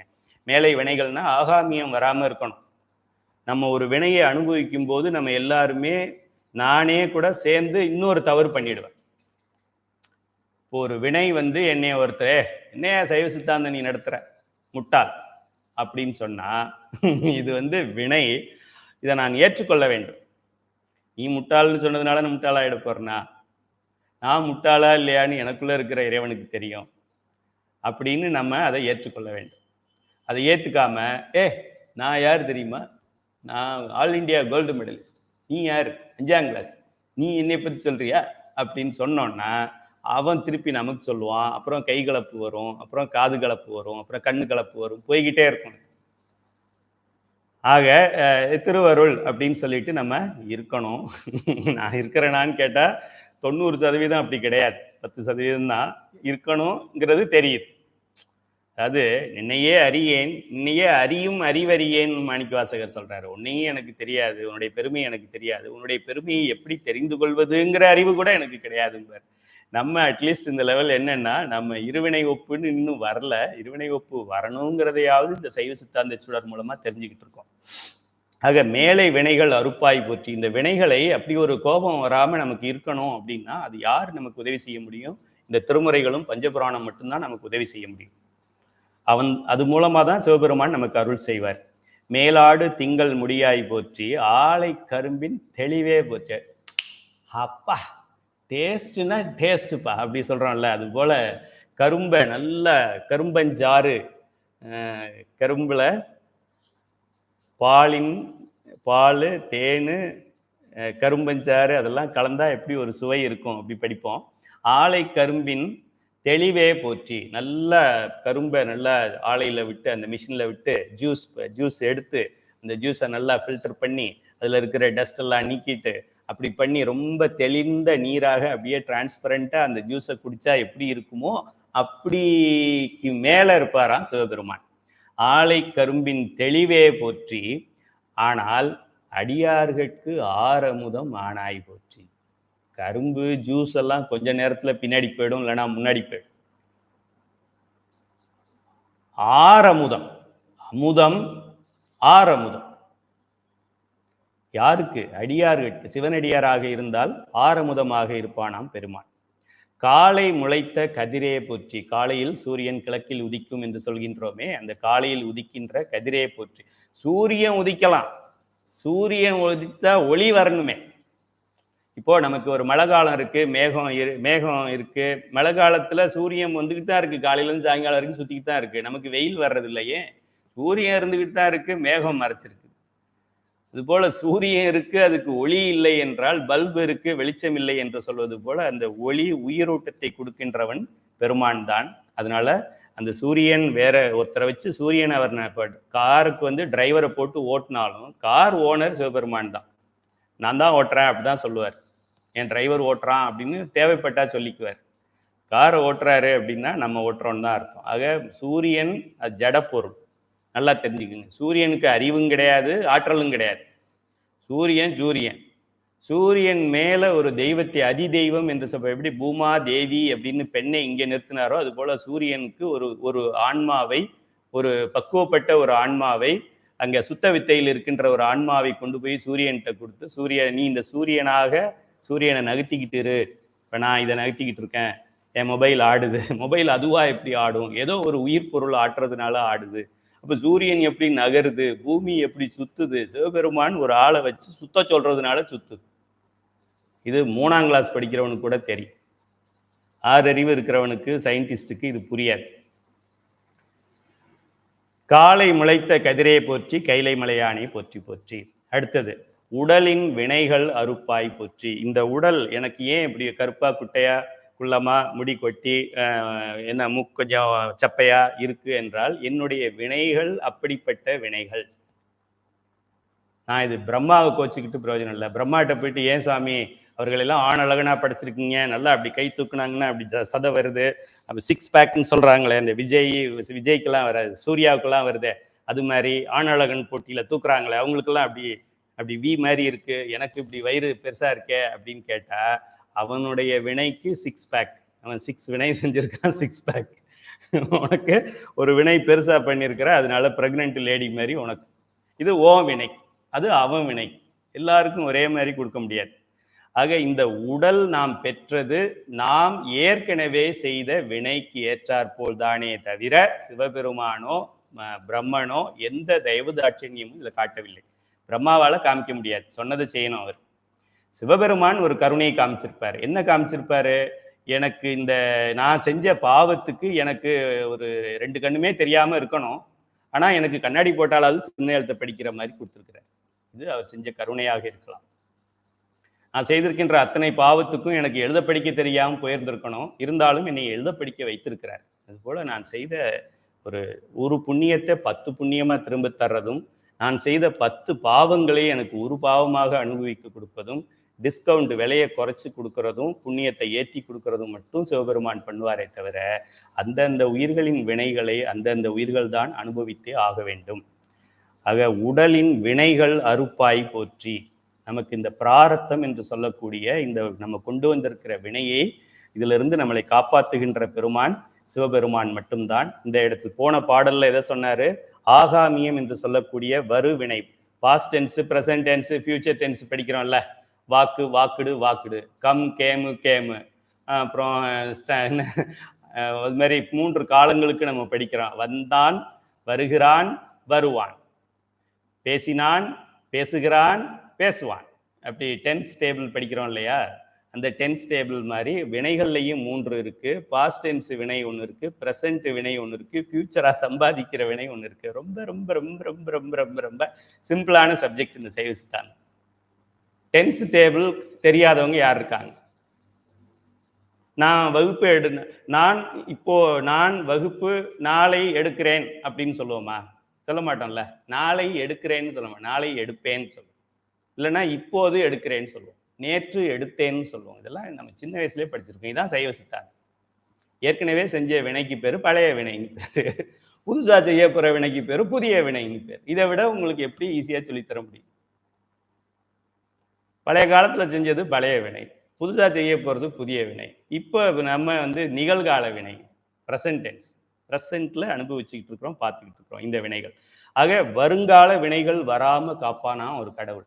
அவன் யாருன்னு தெரிஞ்சு அவன் காலுக்கு தினந்தோறும் பூவை போட்டு கண்ணுல ஒரு கண்ணை எடுத்து கூட அவன் காலில் போட்டுருவான். இப்படி ஒரு இதை நமக்கு காப்பாற்ற போறான்னா இந்த ஒரு கண்ணு போனா போயிட்டு போதே, ஒரு கையை கழட்டி அவன்கிட்ட போட்டுடலாம். அது மட்டும் இல்ல, இங்க பிராரத்தத்துக்காக அனுபவிச்சுத்தான் ஆக வேண்டும் என்று கொண்டு வந்திருக்கின்றோம். ரமண மகரிஷிய பேரை சொல்லி கேன்சர் கியூர் ஆயிடுது. ரமணா ரமணா ரமணா ரமணா ரமணா ரமணா ரமணா ரமணா கேன்சர் கியூர் ஆகுதான். ரமணருக்கு கேன்சர் என்ன பண்றது? ராமகிருஷ்ண பரமஹம்சர் பார்த்தாலே நமக்கு வியாதியெல்லாம் குணமாயிடும். அவர் பார்வையில் அங்கே ஒரு 30 மீட்டர் ரேடியஸில் நம்ம நின்னாலே வியாதி குணமாயிடும். அவருக்கு கேன்சர். பிரார்த்தத்தோட வினைவு அது. அவங்களுக்கு தெரியும். ரமண மகரிஷிக்கு அவரோட கேன்சரை கியூர் பண்ணிக்க தெரியாதா? ராமகிருஷ்ண பரமஹம்சருக்கு தெரியாதா? இல்லை மற்ற அருளாளர்களுக்கெல்லாம் அது தெரியாதா? சுந்தரமூர்த்தி சுவாமிக்கு கண்ணு தெரியாமல் போச்சு, கண்ணை அவரே சரி பண்ணிக்க முடியாதா? தாராளமாக பண்ணிக்கலாம். ஆனால் இந்த வினைக்கு அதிபதியாகின்றவன், வினைகளை உயிர்களுக்கு ஊட்டுகின்றவன், இந்த வினையை நீ அனுபவிக்க வேண்டும் என்று கொடுத்து, சுந்தரமூர்த்தி சுவாமிக்கு ஏன் அடுத்த பிறவியில் கொடுக்காம அப்பவே கொடுத்தாரு? சுந்தரமூர்த்தி சுவாமிக்கு அடுத்த பிறவி கிடையாது. வந்ததே இதுக்காகத்தான் பாடினார் திருத்தொண்ட தொகையை. 73 நாயன்மார்கள் 63 பேரையும் காமிச்சாரு, போயிட்டே இருக்க வேண்டியதான். யானை வந்தது ஏற வேண்டியதான். அதனால அப்பப்பவே கொடுத்துட்டார், கண்ணு தெரியாமல் பண்ணிட்டார். ஆக உடலின் வினைகளை நமக்கு அறுக்கக்கூடிய தலைவன் ஒருவன் இருக்கின்றான் என்றால் இந்த காத்தாயி கற்பாயி அந்த காத்தாயி அதெல்லாம் அறுக்காது. காத்தன் என்ன, அவன் காத்தன்றவன் பஞ்சபூதங்கள்ல ஒருத்தன். காத்தாயி யாரு? அவன் மனைவி. அது ரெண்டும் எப்படி அறுக்க முடியும் நம்ம வினைகளை? அதோட வினைக்குத்தான் அது பூமியா இருக்கு, அதோட வினைக்குத்தான் அது காத்தா இருக்கு. ஜடப்பொருள்கள். காத்து இருக்கு, காத்து எப்படி நகருது? பெருமான் நகத்துனதான் நகரும். நம்ம டயர்ல கூட தான் காத்து இருக்கு, வெளியில கூட தான் காத்து இருக்கு, மூச்சுல கூட தான் காத்து இருக்கு, வாயிலிருந்து காத்து வருது, காத்து உள்ளேயும் போய்கிட்டு இருக்கு. இதெல்லாம் இப்படி நடக்குது, இறைவன் உள்ள இருந்து நடத்துறதுனால நடக்குது. ஆக உடலின் வினைகள் அறுப்பாய் போற்றி, ஒல்லெறி வீசும் பிரானே போற்றி, நெறியை கையில் ஏந்தி ஆடுகின்ற பெருமானே போற்றி, படரும் சடை மேல் மதியாய் போற்றி. சிவபெருமானுக்கு படரும் சடை இப்படி கழட்டி விட்டா அப்போ பெண்களுக்கு இடுப்பு வரைக்கும் வரும்ன்றோம். பழைய காலத்துலலாம் அப்படி வளர்ப்பாங்க, முடி வளர்த்துருப்பாங்க. பிள்ளைக்கு முடி நிறையா வளரணும்னு அம்மா பார்த்து வளர்ப்பாங்க. இந்த எண்ணெயை அந்த எண்ணெயை தேய்ச்சி அதை குளிக்க வச்ச உடனே அப்புறமா அதுக்கு இதெல்லாம் என்ன போடுறது, சாம்பிராணி போட்டு. இப்போ கார்னியர் வந்த பின்னாடி அந்த இது போச்சு, முடியும் போச்சு. அப்போ பெண்கள் உட்காரும் போது முடியை தள்ளி விட்டு உட்காருவாங்க, இல்லைன்னா முடி போய் சேர்ல நடுவில் உட்காரு. இப்போல்லாம் அது ஒரு இன்சல்ட் ஆயிடுச்சு, அது ஒரு ஷேம் சொல்றாங்க. நல்லா ஒட்டு கட் பண்ணிக்கணும்னு நினைக்கிறாங்க. காலம் மாறி போயிடுச்சு. ஆனால் சிவபெருமான் அப்படி கிடையாது. அவருடைய சடை படரும் சடை மேல் மதியாய் போற்றி, பல்கண கூத்த பிரானே போற்றி. 14 கணங்களும் சிவபெருமான் டான்ஸுக்கு எத்தனை பேர் ஆடணும் தெரியுமா? இத்தனை பேர் ஆடுவாங்கன்னு நீங்க பாருங்க. இங்கே விஜய் ஆடினாலே சுற்றி 32 பேர் ஆடுறான். சிவபெருமான் ஆடினாக்க எவ்வளவு பேர் ஆடுவாங்க பாருங்க. பல்கண கூத்த பிரானே போற்றி, 30 முக்கோடி தேவர்களும் ஆடுவார்கள், 14 கணங்களும் ஆடும். அந்த 14 கணங்கள்ல நீங்களும் நானும் நிச்சயம் ஆயிடுவோம். இந்த பதிகத்தை 4-5 பதிகத்தை பொருளோட படிச்சிட்டோம்னா அடுத்த தடவை சிவபெருமான் ஆடும்போது நம்மளும் சேர்ந்து ஆடுவோம். காரைக்கால் அம்மையார் மாதிரி இறைவா நான் பாடும் என்ன, நீ ஆடுறதுக்கு நான் பாடணும் அப்படின்னு சொல்லி பாடிக்கிட்டே இருக்காங்க திருவாலங்காட்டுல. அதுபோல் நம்மளும் இந்த 14 கணங்களில் என்னை ஒரு ஆளாக போட்டு கொடுங்க சாமி, நல்ல வேலையாக போட்டு கொடுங்கன்னு கேட்டு வாங்கிட்டு போயிடலாம். சுடரில் திகழ்கின்ற சோதி போற்றி. சுடர் யார் வேணாலும் பண்ணலாம். விளக்கை ஏற்றலாம், விளக்குல வெளிச்சம் வரணுமே, அது சிவபெருமான் தான் வர முடியும். தோன்றி என் உள்ளத்து இருந்தாய் போற்றி. அண்டர்லைன் பண்ணிக்கங்க. எல்லா இடத்துலையும் உள்ளத்து இருந்தாய் போற்றி, உள்ளத்து இருந்தாய் போற்றி, என் சிந்தையில் இருந்தாய் போற்றி, சிந்தை நீங்கா இறைவா போற்றி, அன்பாகி நின்றார்க்கு அணியாய் போற்றி. எல்லாம் தெளிவாக சொல்றாரு அப்பர் பெருமான். இதுதான் அனுபவங்கிறது. வயதானவங்களை மதிக்கணுங்கிறதுக்கு அப்பர் பெருமான் நமக்கு ஒரு முன் உதாரணம். தோன்றி என் உள்ளத்து இருந்தாய் போற்றி, கடலில் ஒளியாய முத்தே போற்றி. முத்து இப்படி மேலோட்டமா பார்த்தா தெரியாது, முத்து குளித்தல்னு ஒன்று இருந்தது.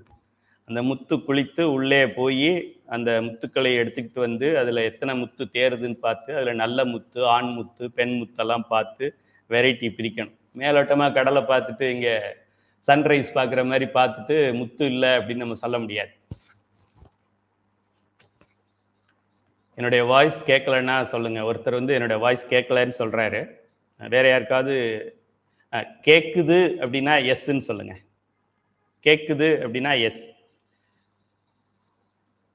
ஓகே. பல்கண குத்த பிராண சுடரில் திகழ்கின்ற சோதி பற்றி, தோன்றியின் உள்ளத்து கடலில் ஒளியாய் முத்தை பற்றி, கைலை மலையானை பற்றி மை சேர்ந்த கண்டம் உடையாய் போற்றி. ஓகே ஐயா, உங்களுக்கு மட்டும் ஏதோ ப்ராப்ளம் நினைக்கிறேன். கோவிந்தராசன், உங்க நெட்வொர்க் பார்த்துக்கங்க. மை சேர்ந்த கண்டம் உடையாய் போற்றி. நீலகண்டன் என்று சொல்லக்கூடிய நீலகண்டன். மை என்றால் கருமை நிறம், கருப்பு கலர்ல இது இருக்கும் பெருமானுடைய கண்டம். மாலுக்கும் ஓர் ஆழி ஈந்தாய் போற்றி. திருமால் உங்களுக்கு தெரியும், ரொம்ப மிகப்பெரிய தெய்வம் அவர். ஈரடியாலே மூவுலகு அளந்து, 3 உலகங்களையும் 2 அடியால் அளக்கிறார். இங்கே ஒரு அடி, அங்கே ஒரு அடி. 2 ஊர்கள் சொல்லுவாங்க. ஒரு ஊர் ஒன்று இது தெரியும், காஞ்சிபுரம், உலகளந்த பெருமாள்னு பேர். இன்னொன்று திருக்கோவிலூர்னு நினைக்கிறேன், அங்கேயும் உலகளந்த பெருமாள். உலகத்தை அளந்துடுவார். இந்த பக்கம் ஒரு கால், அந்த பக்கம் ஒரு கால். இந்த உலகம்னா நீங்கள் இந்த அமெரிக்கா இந்தியா அப்படி பார்க்காதீங்க, இது பூமி. உலகம் வேற, பூமி வேற. ஓகே, பூமி தான் உலகம்னு நம்ம நினச்சிக்கிட்டு இருக்கோம். உலகம்னா அண்ட சராசரங்களை சேர்ந்தது. அதையே அப்படி 2 அடியில் அளக்கக்கூடிய திருமால், அந்த திருமாலுக்கு சக்கரம் இருந்தார் பெருமான். மாலுக்கும், இதெல்லாம் ஏதோ திருமாலை நம்ம கம்மியா சொல்றோம்னு கிடையாது, பெரியவர்கள் சொல்லியிருக்கிறத நம்ம அப்படியே எடுத்து சொல்றோம். திருமாலுக்கும் ஒரு சக்கரம் ஈந்தாய் போற்றி. அவருக்கு அந்த 1000 தாமரை மலர்களை கொண்டு அவர் அபிஷேகம் செய்துக்கிட்ட சாமிக்கு என்ன சொல்றாரு, வழிபாடு செஞ்சுக்கிட்டே வர்றாரு. 999 பூ தான் இருக்கு. இன்னும் ஒன்று சொல்லணும், நமச்சிவாய அப்படின்னு சொல்லணும். அந்த கடைசி நமச்சிவாயக்கு பூ இல்லை. நீங்களும் நானுமா இருந்தால் என்ன பண்ணிடுவோம், பரவாயில்ல அப்படின்னு விட்டுட்டு வந்திருப்போம். அவன் தாமரை கண்ணன். தாமரை கண்ணன்னா பெருமாளுடைய பெயர். அவன் தன்னுடைய கண்ணை எடுத்து கொடுக்குறேன், கண்ணப்பர் போல. சிவபெருமான் சும்மா இருந்தாலே கருணை. அவர் திட்டுறவனுக்கும் கருணை செய்வார், உதைக்கிறவனுக்கும் கருணை செய்வார், அடிக்கிறவனுக்கும் கருணை செய்வார், கோயில் நிலத்தை கொள்ளையடிக்கிறவனுக்கும் கருணை செய்கிறாரு, கோயிலே இல்லைன்னு சொல்றவனுக்கும் கருணை, கோயிலை இடிக்கிறவனுக்கு கருணை செய்கிறாரு, கோயில் சாமியை கொண்டு போய் விற்கிறவனுக்கு கருணை செய்கிறாரு, கோயிலை கும்பிடாதேன்னு சொல்றவனுக்கு கருணை செய்கிறாரு, கடவுளே இல்லைன்னு சொல்றவனுக்கும் பேச வைக்கிறார் பாருங்க, அவனுக்கும் ஏசி ரூம் கொடுக்கிறார் பாருங்க. அப்படிப்பட்ட கருணை கடவுளாகிய சிவபெருமான் இப்படி கண்ணை எடுத்து ஒருத்தன் கொடுத்தா சும்மா இருக்க முடியுமா? நம் கண்ணப்பருக்கும் அப்படித்தானே பண்ணார். நில்லு கண்ணப்பா, போதும்பா, இதுக்கு மேலே இது வரைக்கும் எனக்கு சும்மா டிராமாவுக்காக நான் ரத்தம் வர்ற மாதிரி பண்ணேன், இப்போ எனக்கு உண்மையிலேயே என் கண்ணில் தண்ணி வருது கண்ணப்ப, நில்லு கண்ணப்ப, இதுக்கு மேலே என்னாலே தாங்க முடியாது.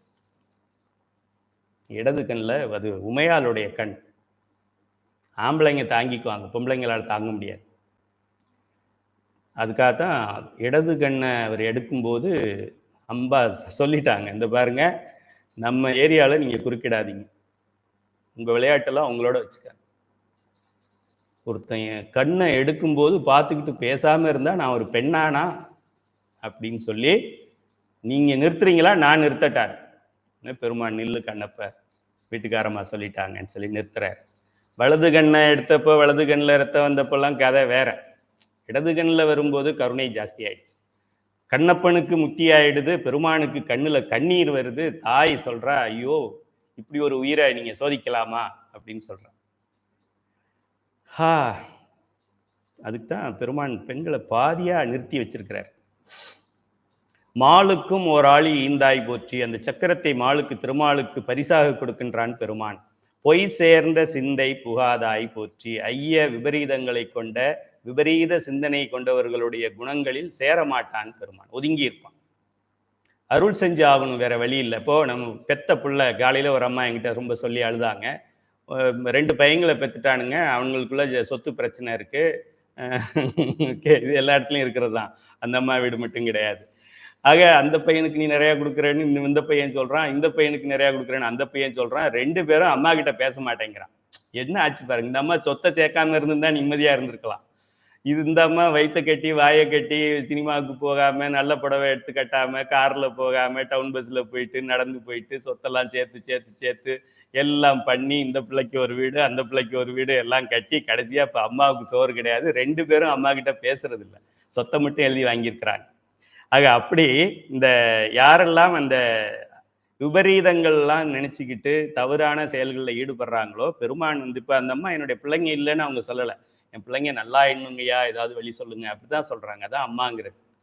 2 பேரும் செத்து ஒழியட்டும் அப்படின்னு சொல்லலாம். அவங்க வேணா நீ போமான்னு சொல்லிட்டானுங்க. ஆனா இந்த அம்மா என்னவா இருந்தாலும் என் பிள்ளைங்க தானே, இந்த வயிற்றுல தானே பெத்தேன், இன்னைக்காவது ஒரு நாள் திருந்த மாட்டாங்களா அப்படிங்கிறாங்க. அது போல பெருமான் என்ன பண்றாரு, இந்த விபரீதம் பண்றவங்கள்ட்ட கொஞ்சம் தள்ளி இருக்கிறாரு. ஆனா தள்ளிட்டாருன்னா அவங்களால இருக்க முடியாது. ஆக என்னைக்காவது ஒரு நாள் திருந்துவான் அப்படின்னு சொல்லிட்டு கொஞ்சம் தள்ளி பார்த்துக்கிட்டு இருக்காரு. போகாது என் உள்ளத்து இருந்தாய் போற்றி, மெய் சேர பால் வெந்நீர் ஆடி போற்றி. மெய் சேர உடம்பெல்லாம் வெந்நீராகிய அந்த திருநீற்றை, பால் போன்ற திருநீரை பூசிக்கொண்டிருப்பான் பெருமான். அதனால்தான் நம்ம இந்த சிவப்பரிசுல என்ன கொடுக்குறோம்? திருநீரு. சிவபெருமானுக்கு அடையாளம் திருநீரு, உருத்திராக்கம், நமச்சிவாயம். சிவனடியாருக்கு அடையாளம் திருநீரு, உருத்திராக்கம், நமச்சிவாயம், பஞ்சபுராணம். இது அதையும் சேர்த்து நம்ம நேற்று திருவாரூரில் கிட்டத்தட்ட ஒரு நூற்றுக்கணக்கான பேருக்கு கொடுத்தோம். அதை அந்த பேக்கெட் போடுறது கொஞ்சம் தான் இருந்தது, தீர்ந்துருச்சு. அதுக்கு முன்னாடி ஆலங்குடியில் ஒரு 1500 பேருக்கு கொடுத்துட்டோன்னு நினைக்கிறேன். 2 நாளைக்குள்ளே அதிக பேக்கெட் போட முடியாததுனால பஞ்சபுராண கையேடுகளையும் நமச்சிவாய ஸ்டிக்கரையும் டைரெக்டாகவே கொடுத்துட்டோம். 20,000 பேருக்கு கொடுத்துருக்குறோம். இன்னும் இன்னைக்கு கூட பிரதோஷத்தில் ஒரு 1000 பேருக்கு நடந்துக்கிட்டு இருக்கு. ஆக மெய் சேர பால் வெந்நீர் ஆடி போற்றி, உடம்பெல்லாம் திருநீரை பூசிக்கொண்டிருக்கின்ற பெருமானே போற்றி, மிக்கார்கள் ஏத்தும் விளக்கே போற்றி. மிக்கார்கள்னா யாரு? பெரிய ஆளுங்கன்னு அர்த்தம். ஒரு பெரிய ஆள்பா, பெரிய ஞானிப்பா, அவரு சித்தர்ப்பா, அவரு நினைச்சா செய்வார்ப்பா, அவரு காற்றே நில் அப்படின்னா காத்து நிற்கும்பா, அலையே நில், கடலே நில், மழையே நில் அப்படின்னு கை காமிச்சா நிற்கும்பா அப்படின்னா இவங்கெல்லாம் மிக்கார்கள்னு பேர். சக்தியில கொஞ்சம் அதிக சக்தியை பெற்றவர்கள். நீங்களும் பெறலாம், நானும் பெறலாம், அது ஒன்றும் பெரிய விஷயம் கிடையாது. அப்படி மிக்கார்கள் ஏத்தும் விளக்கே போற்றி. அப்படிப்பட்டவர்களுக்கு இன்னொரு ஆசிரியன் ஒருத்தன் வேணும் அப்படின்னா அது யாராக இருக்க முடியும்? சிவபெருமான் தான் இருக்க முடியும் இல்லையா? அப்ப எனக்கு ஏதாவது புரியலைன்னா என்னுடைய ஆசிரியர்கள் தியாகராசன் ஐயாட்ட கேட்பேன், இல்லைன்னா கந்தசாமி ஐயாட்ட கேட்பேன். எனக்கு ஏதாவது தெரியலைன்னா என் செருப்புக்கிட்டையா கேட்பேன். எனக்கு புரியல செருப்பு சொல்லிக் கொடு அப்படின்னா கேட்பேன். அதுபோல இந்த நிலையில் உயர்ந்தவர்களுக்கும் இன்னும் ஞானத்தில் உயர்ந்தவனாகிய சிவபெருமான் தான் தலைவனாக இருக்க முடியும். அதனாலதான் அவனை ஏற்றுகிறார்கள். மிக்கார்கள் ஏத்தும் விளக்கே போற்றி, கைசேர் அனலேந்தி ஆடி போற்றி, கைலை மலையானே போற்றி போற்றி. அப்புறம் ஆறேறு சென்னி முடியாய் போற்றி, கங்கையை தலையில் கொண்டிருக்கின்றவனை போற்றி, அடியார்கட்கு ஆரமுதாய் நின்றாய் போற்றி படிச்சிருக்கோம். நீரேறு மேனி உடையாய் போற்றி படிச்சிருக்கிறோம். நீங்காது என் உள்ளத்து இருந்தாய் போற்றி படிச்சிருக்கிறோம். கூரேறு அங்கை மழுவா போற்றி, கையில் மழுவை கொண்டிருக்கின்றார் பெருமான். மழுப்படை என்று சொல்லப்படுது, ஷார்ப்பா இருக்கும். கூரேறு அங்கை மழுவா போற்றி, அந்த பெருமானுடைய அடையாளங்களை எல்லாம் சொல்லிக்கிட்டே வர்றாரு. கொள்ளுங் கிழமை ஏழானாய் போற்றி. கிழமைகள் நம்ம சொல்றோம் இல்லையா, அந்த கிழமை ஏழானாய் போற்றி அப்படின்னா என்ன அர்த்தம்? இது வேயூரு தோழிபங்கனுடைய சுருக்கம். இது கிழமை 7, அதாவது எல்லாமே சிவபெருமான். திங்கக்கிழமை, செவ்வாய்க்கிழமை, புதன்கிழமை, வியாழக்கிழமை, வெள்ளிக்கிழமை, சனிக்கிழமை, ஞாயிற்றுக்கிழமை எல்லாமே சிவபெருமான் போட்டிருக்கு. நல்லா பார்த்துக்கங்க, பக்கம் 222 கருமுதல் திருவரை புத்தகத்துல போட்டிருக்கு. அங்கங்க ஞாபகப்படுத்த வேண்டியது இருக்கு. 7 கிழமையும் சிவபெருமான் தான் அப்படின்னா அடுத்த வாரம் வர்ற 7 கிழமையும் சிவபெருமான் தான் இல்லையா? அதுக்கு அடுத்த வாரம் வர்றது சிவபெருமான் தான், அதுக்கு அடுத்த வாரம் வர்றது சிவபெருமான் தான். அதுக்குள்ள ஒரு அஷ்டமி நாமி வந்துச்சு, அது சிவபெருமான் தான். இப்படி அது மட்டும் இப்படி வேறையா இருக்க முடியும்? சிவபெருமானை விட சிவனுக்கு ஒப்பார் யாரும் இல்லைன்னு இப்ப எல்லாம் படிச்சுட்டு அந்த அஷ்டமி நவமிக்கு மட்டும் வேற கடவுள் இருக்காங்க அப்படின்னாக்க நம்மளை முட்டாள்னு சொல்லிக்கிறோன்னு அர்த்தம். ஆக 7 கிழமைகளும் அவன்தான். 7 கிழமைகள்னா ஒரு வாரம் மட்டும் இல்லை, அடுத்த வாரத்துல 7, அடுத்த வாரத்துல 7, அடுத்த வருஷத்துல 7, அதுக்கு அடுத்த வருஷத்துல 7, அதுக்கு அடுத்த நூற்றாண்டுல 7, அதுக்கு அடுத்த 100வது ஆண்டுல 7 என்றும் சிவன் அடியார் என்கின்ற நிலைக்கு நீங்கள் வந்துவிட்டால் கோளும் நாளும் உங்களுக்கு நன்மை செய்யுமே தவிர தீமை செய்யாது. அடியார் அவருக்கு மிகவே, அடியாருக்கு நன்மை செய்யும். இப்போ உங்களுக்கு நன்மை செய்யல அப்படின்னா நீங்க அடியார் இல்லை என்று பொருள். எனக்கு சனி போட்டு ஆட்டுது அப்படின்னா நான் அடியார் இல்லை என்பது அதுல இருந்து தெளிவாகுது. இப்ப அடியார் இல்லைன்னா அது நம்மளை பாதிக்கும். அடியார் என்றால் பாதிக்கவே முடியாது, அது நமக்கு பணி செய்யும். பாதிக்கிறது மட்டும் ஏதோ சும்மா ஒதுங்கி இருந்து கண்டுக்காம போயிடும்னு கூட கிடையாது. கண்டுக்காம போயிட்டாலே பெருசுன்னு நம்ம நினைக்கிறோம். சனி 7.5 வருஷம் ஒண்ணுமே செய்யாம போயிட்டா நமக்கு அது 7.5ன்னே தெரியாது நமக்கு. அதுலயும் முதல் 2.5 பரவாயில்ல, 2வது 2.5 நடுவுல இருக்க அது ரொம்ப பெரிய 2.5. 3வது 2.5 ஒன்றும் ப்ராப்ளம் இல்லை, ஏன்னா இதை விட மோசமானதெல்லாம் 2வது 2.5 பார்த்துட்டோம். அதனால 3வது 2.5 நம்மளை பாதிக்காதுன்னு சொல்லிட்டு இருக்கோம். சிவனடியாராக இருந்து திருநீறு அணிந்து உருத்திராக்கம் அணிந்து நமச்சிவாய நமச்சிவாய நமச்சிவாய என்ற ஒரு உயிர், அது நாயாக இருந்தாலும் இதை சொல்லி கொண்டிருந்தால் எந்த ஒரு நாளும் கோளும் கிரகமும் சனியும் செவ்வாயும் ஒன்றும் செய்ய முடியாது, நன்மையே செய்யும். ஞானசம்பந்த பெரும் நான் இல்லை, ஞானசம்பந்தர் போய் சொல்லுவார இல்ல புரியாம ஏதாவது வளருவார? நமக்கு தான் புரியாம வளரிக்கிட்டு உட்கார்ந்துருக்கோம், நம்ப மாட்டேங்கிறோம். கடவுள் இல்லைன்னு சொல்றவன், சயின்டிஃபிக்கா எனக்கு காமி கடவுள்னு சொல்றவன், ஆமா அவன் கேள்வி கரெக்டா தானே கேட்கிறான், அதை நம்புறோம். ஓகே. ஞாயிறு திங்கள் செவ்வாய் புதன் வியாழன் வெள்ளி சனி பாம்பு இரண்டாகிய ராகு கேது ராகு கேது ரெண்டும் அசரு நல்ல நல்ல அவை நல்ல நல்ல அடியார் அவருக்கு மிகவே, அடியார்களுக்கு இவையெல்லாம் நன்மை செய்யும் அப்படின்னு சொல்றாரு. நமக்கு திடீர்னு நம்பிக்கை வரமாட்டேங்குது. அது எப்படி சனி நமக்கு நன்மை செய்யும் சொல்றாரு அப்படின்னு. நன்மையே செய்யும், நன்மையே செய்யும், நன்மையே செய்யும். எப்போ அப்படின்னா, திருநீறு தொடர்ந்து அணிகின்றோம், உருத்திராக்கத்தை தொடர்ந்து அணிகின்றோம். பெண்கள் அணியலாம், 30 நாட்களும் அணியலாம். ஒரு வீடு இறந்த வீட்டுக்கு போகின்றோம் என்றாலும் அணியலாம். நம் வீட்டில் யாராவது இறந்து விட்டாலும் இதை கலட்ட வேண்டிய அவசியம் கிடையாது. ஐயப்பன் மாலை கலட்டுறாங்களே அந்த மாதிரி எல்லாம் கிடையாது. செத்த வீட்டுக்கு போகக்கூடாது அப்படிலாம் கிடையாது. செத்த சுடுகாட்டுல சிவபெருமானே ஆடிக்கிட்டு இருக்கிறான், அப்புறம் செத்த வீட்டுல நம்ம போறதுல என்ன தவறாக இருக்க முடியும்? செத்த வீட்டுல சிவபெருமான் கிடையாதா? அங்க போனதான் நமக்கு நம்ம உயிரோட இருக்கிறோங்கிறது நமக்கு தெரியும். இந்த உயிரை எப்படி நம்ம பயன்படுத்திக்கணுங்கிறது நமக்கு தெரியும். அடிக்கடி சாகுற இடத்துக்கு நம்ம போகணும். அங்க போயிட்டு என்ன பண்ணணும், என் மாலை தான் பெரிய மாலை, நான் கொண்டு போன கூரை வேட்டி தான் பெரிய வேட்டி, நான் தான் சீர் எடுத்துக்கிட்டு போனேன், எனக்கு மேளம் கொட்டிக்கிட்டு வராம விட்டுட்டானுங்க. ஏன்னா செத்தவனுக்கு நீ ஏதோ எடுத்துக்கிட்டு போற, அதுக்கு அவன் தெரு மூலையில இருந்து அவருக்கு மேளம் வெட்டி பட்டாசு வச்சு கூட்டிட்டு போகணுமா? எவ்வளவு எவ்வளவு எவ்வளவு ஒரு முட்டாளா இருக்கோம் பாருங்க நம்ம. கேவலம். நம்ம அவனை போல நான் சாவேன், இது தெரியறதுக்கு தான் இன்னொருத்தன் சாகுறேன். அவனை போல நான் சாவேன், நான் சாகும் பொழுது என்னுடைய வீடு வரை உறவு, வீதி வரை மனைவி, காடு வரை பிள்ளை, கடைசி வரை யாரோ இல்லை, கடைசி வரை சிவபெருமான், குற்றாலத்து அமர்ந்துரையும் கூத்தன். இப்ப கடைசி வரைக்கும் வர்றவனை நம்புறதா, சுடுகாட்டு வரைக்கும் வர்றவனை நம்புறதா, அந்த தெரு முனை வரைக்கும் வருகின்ற நம்முடைய மனைவியையோ யாரையோ நம்புவதா, வீடு வரைக்கும் சும்மா செத்து போயிட்டான் தலையை காட்டிட்டு வந்துடுறேன் அப்படின்னு செத்துட்டானுங்களா, இன்னைக்கு 150 ரூபா போச்சா மாலையா, மாலை வேற வாங்கணுமா இவனுக்கு? இந்த மாலையும் அவனுடைய ஆன்மா சாந்தி அடைகிறதுக்கு இல்லை, சுத்தி உட்கார்ந்து இருக்கிறவன் ஒரு மாலை இல்லாம வந்துட்டாருன்னு நம்மளை மரியாதை இல்லாம நினைச்சிருவானேங்கிறதுக்காக ஒரு வேண்டா வெறுப்பா கம்மியான மாலையா வாங்கி மாலையை போடலைன்னா அந்த உயிர் போகாதா சிவபெருமான்ட்ட? அதுலேயும் என் மாலை பெரிய மாலையா இருக்கும். அதை இங்கே ரோட்டில் வரும்போதே நல்லா கவரை கலட்டிட்டு விரிச்சு தூக்கி பிடிச்சிக்கிட்டு எல்லாருக்கும் தெரியுற மாதிரி. மாலை பெருசாக இருந்தால் அப்படி கொண்டு வருவோம், மாலை சின்னதாக இருந்தால் பக்கத்தில் வந்து எடுத்து போடுவோம். ஒரு சாவு வீட்டுக்கு நாம் செல்லும் போது அங்கே உயிர் பிரிந்திருக்கின்றது. பெருமானும் அந்த தச வாயுக்கள் சைவ சித்தாந்த சுடருடைய பாடமெல்லாம் அங்கே நடந்திருக்கின்றது. நமக்கும் இப்படி நடக்கும். நமக்கும் ரோட்ல பூ போட்டுக்கிட்டு போவாங்க, நமக்கும் சண்டை போட்டுக்குவாங்க, நம்ம பிள்ளைங்களும் சொத்து சண்டை போட்டுக்கும், நம்ம பிள்ளைங்களும் கோர்ட்டுக்கு போகும், கேஸ் நடக்கும். இதெல்லாம் நம்ம முன்னாடியே தெரிஞ்சுக்கணுங்கிறதுக்கு தான் அங்கே போகிறது. அங்கே போய் நான் பெரிய சேர்ல கால் மேலே கால் போட்டு உட்கார்றதுக்குன்னு போகக்கூடாது. ஆக பெருமான் எங்க என்ன மாதிரியான இடத்தில் அவர் இருப்பார் என்றால், என்ன பார்த்தோம், நாளும் கோளும் இல்லாதவன், கொள்ளும் கிழமை ஏழானாய் போற்றி. சிவனடியாராக இருக்கிறது மட்டும்தான் நம்ம இந்த பிறவியில செய்யக்கூடிய ஒரு புத்திசாலித்தனமான வேலை, ரொம்ப எளிமையான வேலை. சிவனடியார் ஆகணும்னா ஒத்தக்கால் மேலேயே 46 நாள் நிக்கணும் எல்லாம் கிடையாது. திருநீரை எடுத்து பூசிக்க, அவ்வளவுதானே. விரதம் கூட இருக்க வேண்டாம். இன்னைக்கு ஒரு அம்மா எனக்கு ஃபோன் பண்ணியிருந்தாங்க, எல்லா விரதமும் நான் இருப்பேன்னு சொன்னாங்க. திருமுறையில எங்கேயுமே விரதம் இருக்கு, ஒரு வேலை கூட பட்டினி இருக்க சொல்ல. எல்லா பரிகாரமும் பண்ணிட்டேன், சரி ஓகே, எங்கேயும் பரிகாரம் பண்ணுன்னு சொல்லலை. பரிகாரத்துக்கு பாட்டை தான் படிக்க சொல்லியிருக்கான். யான் விரும்பும் அர்ச்சனை பாட்டே ஆகும்னு சொல்லிட்ட பின்னாடி இந்த பஞ்சபுராணத்தை பாடாம அவனுக்கு 27 அர்ச்சனையை பண்ணி என்ன அவனே வாய் விட்டு சொல்லிட்டான், யான் விரும்பும் அர்ச்சனை பாட்டே ஆகும். பாட்டை பாடாம அதை பிடிச்சா என்ன அர்த்தம்? கையில ஐயா சொல்றாரு எனக்கு பாதுஷா பிடிக்கும்னு சொல்லிட்டு நீங்க அல்வாவா வாங்கிட்டு வந்தா நான் என்ன பண்றேன்? நீங்களா நினைச்சுக்கிறீங்க இவருக்கு அல்வா பிடிக்கும் அப்படின்னு. நான் சொல்றேன் எனக்கு பாதுஷா பிடிக்கும்னு சொல்றேன். சரி, ஆக சிவனடியாருக்கு எந்த குறையும் வராது.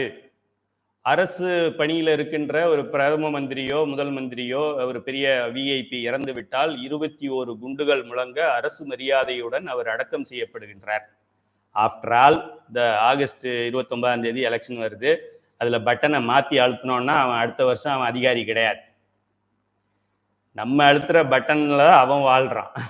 ஓகே, அவனுடைய வாழ்க்கை. நம்மளே அவனுக்கு 21 குண்டு போட்டுடலாம். எல்லாரும் நோட்டாவுக்கு ப்ரெஸ் பண்ணோம்னா அவனுக்கு குண்டு போட்டதாச்சும். அவனுக்கே 21 குண்டு என்றால் வாழ்நாள் முழுவதும் திருநீரும், வாழ்நாள் முழுவதும் என் கழுத்தை வேணாலும் அருங்க, இதை அறுக்க முடியாது என்று நினைத்து கொண்டு நாம் உருத்திராக்கத்தை அணிந்திருக்கின்றோம். எப்பொழுதும் நமச்சிவாய நமச்சிவாய நமச்சிவாய என்று சொல்லிக் கொண்டிருக்கோம். எப்போதும் சிவபெருமானை பற்றியே சிந்தித்துக் கொண்டிருக்கின்றோம். எப்போதும் சிவனடியார்கள்ட்டே பேசிக்கிட்டு இருக்கோம். எப்போதும் சிவத்தொண்டே செஞ்சுக்கிட்டு இருக்கிறோம். நமக்கு 21 குண்டு இல்லை, 21,000 குண்டுகள் முழங்கும். 21,000 குண்டுகள் முழங்கும். இந்த குண்டு முழங்குறவெல்லாம் இங்க காசுக்கு சம்பளம் வாங்குறவன் குண்டு முழக்க மாட்டான். அங்க எல்லாம் 12 கணங்களும் ஆடும். நமக்கு 3 ஒத்த பைசா செலவு கிடையாது.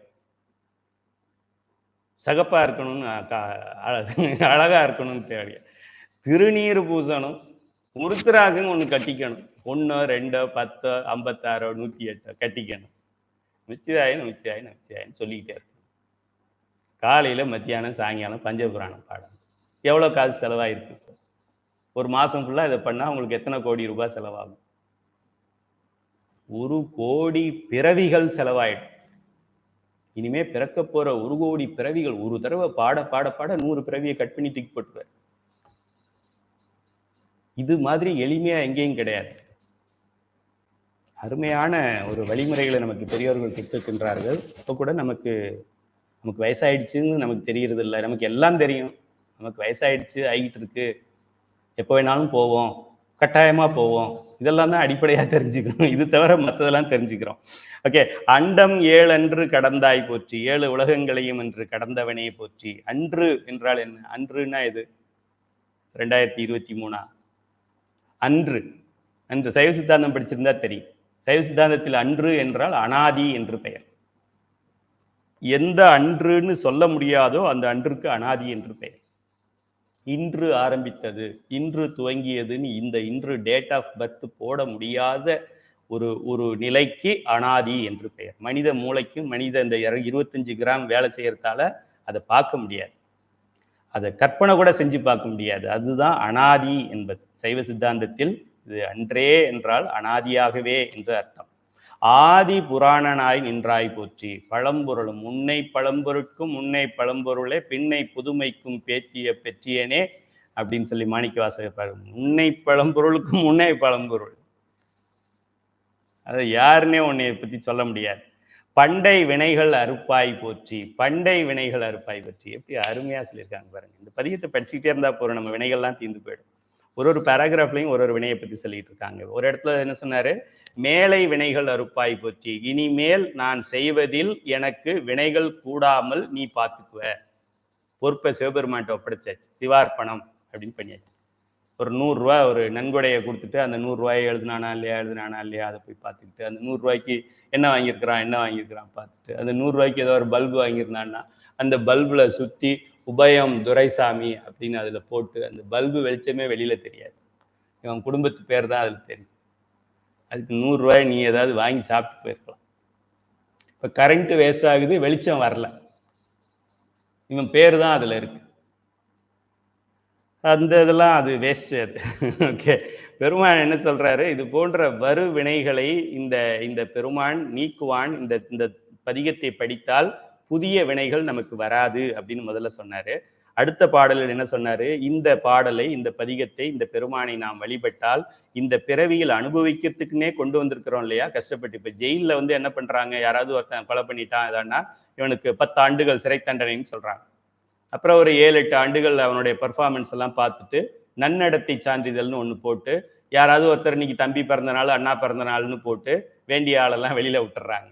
ஜெனியூனாவே நல்லா இருக்கிறவனையும் ரிலீஸ் பண்ணிடுறாங்க. அதுல ஒரு கருணை மனு கொடுத்து, இப்ப நிறைய பாக்குறோம்ல, தூக்கு தண்டனை கொடுத்துட்டு அப்புறம் கருணை மனு பிரசிடென்ட் ஆஃப் இந்தியாவுக்கு கொடுத்தாக்க அவங்க தூக்கு தண்டனையை நிறுத்தி வச்சிடுறாங்க. ஆக இந்த 25 கிராம் மூளையை வச்சுக்கிட்டு கடவுள் இல்லைன்னு சொல்றவனுக்கே இவ்வளவு அறிவு இருக்கு என்றால் கடவுளுக்கு எவ்வளவு அறிவு இருக்கும்? கடவுள் கருணையை காமிக்க மாட்டாரா? இந்த பிறவியில் உனக்கு அனுபவிப்பதற்கு இவ்வளவு தண்டனை அப்படின்னு அவர் கொடுத்திருந்த இவ்வளவு வினைகள், நல்லது ரெண்டையும் மிக்ஸ் பண்ணி தான் கொடுப்பார். ஒரே மாதிரி இருந்தா போர் அடிச்சு போயிடும் லைஃப். வெறும் தயிர் சாதமா சாப்பிட்டுக்கிட்டு இருக்க முடியாது. கொஞ்சம் ஊறுகாய் இருந்தால் தான் தயிர் சாதத்துக்கு அது சூட் ஆகும். கொஞ்சம் ஊறுகாய் இல்லைன்னா கொஞ்சம் பெரிய தயிர் சாதம் கூட உள்ள போகாது. ஆக கொஞ்சம் மிக்ஸ் பண்ணி தான் கொடுப்பாரு. அது அவருக்கு தெரியாதா என்ன? நமக்கே தெரியுது, அவருக்கு தெரியாதா? ஆக பெருமான் வரப்போகின்ற வினைகளை அறுப்பான்.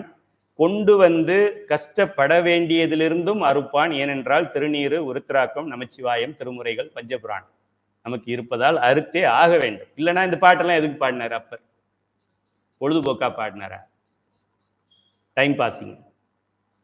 பாடல் எதுக்கு நமக்கு கிடைச்சது? நம்பியாண்டார் நம்பி இதையே நமக்கு கொடுத்தார்.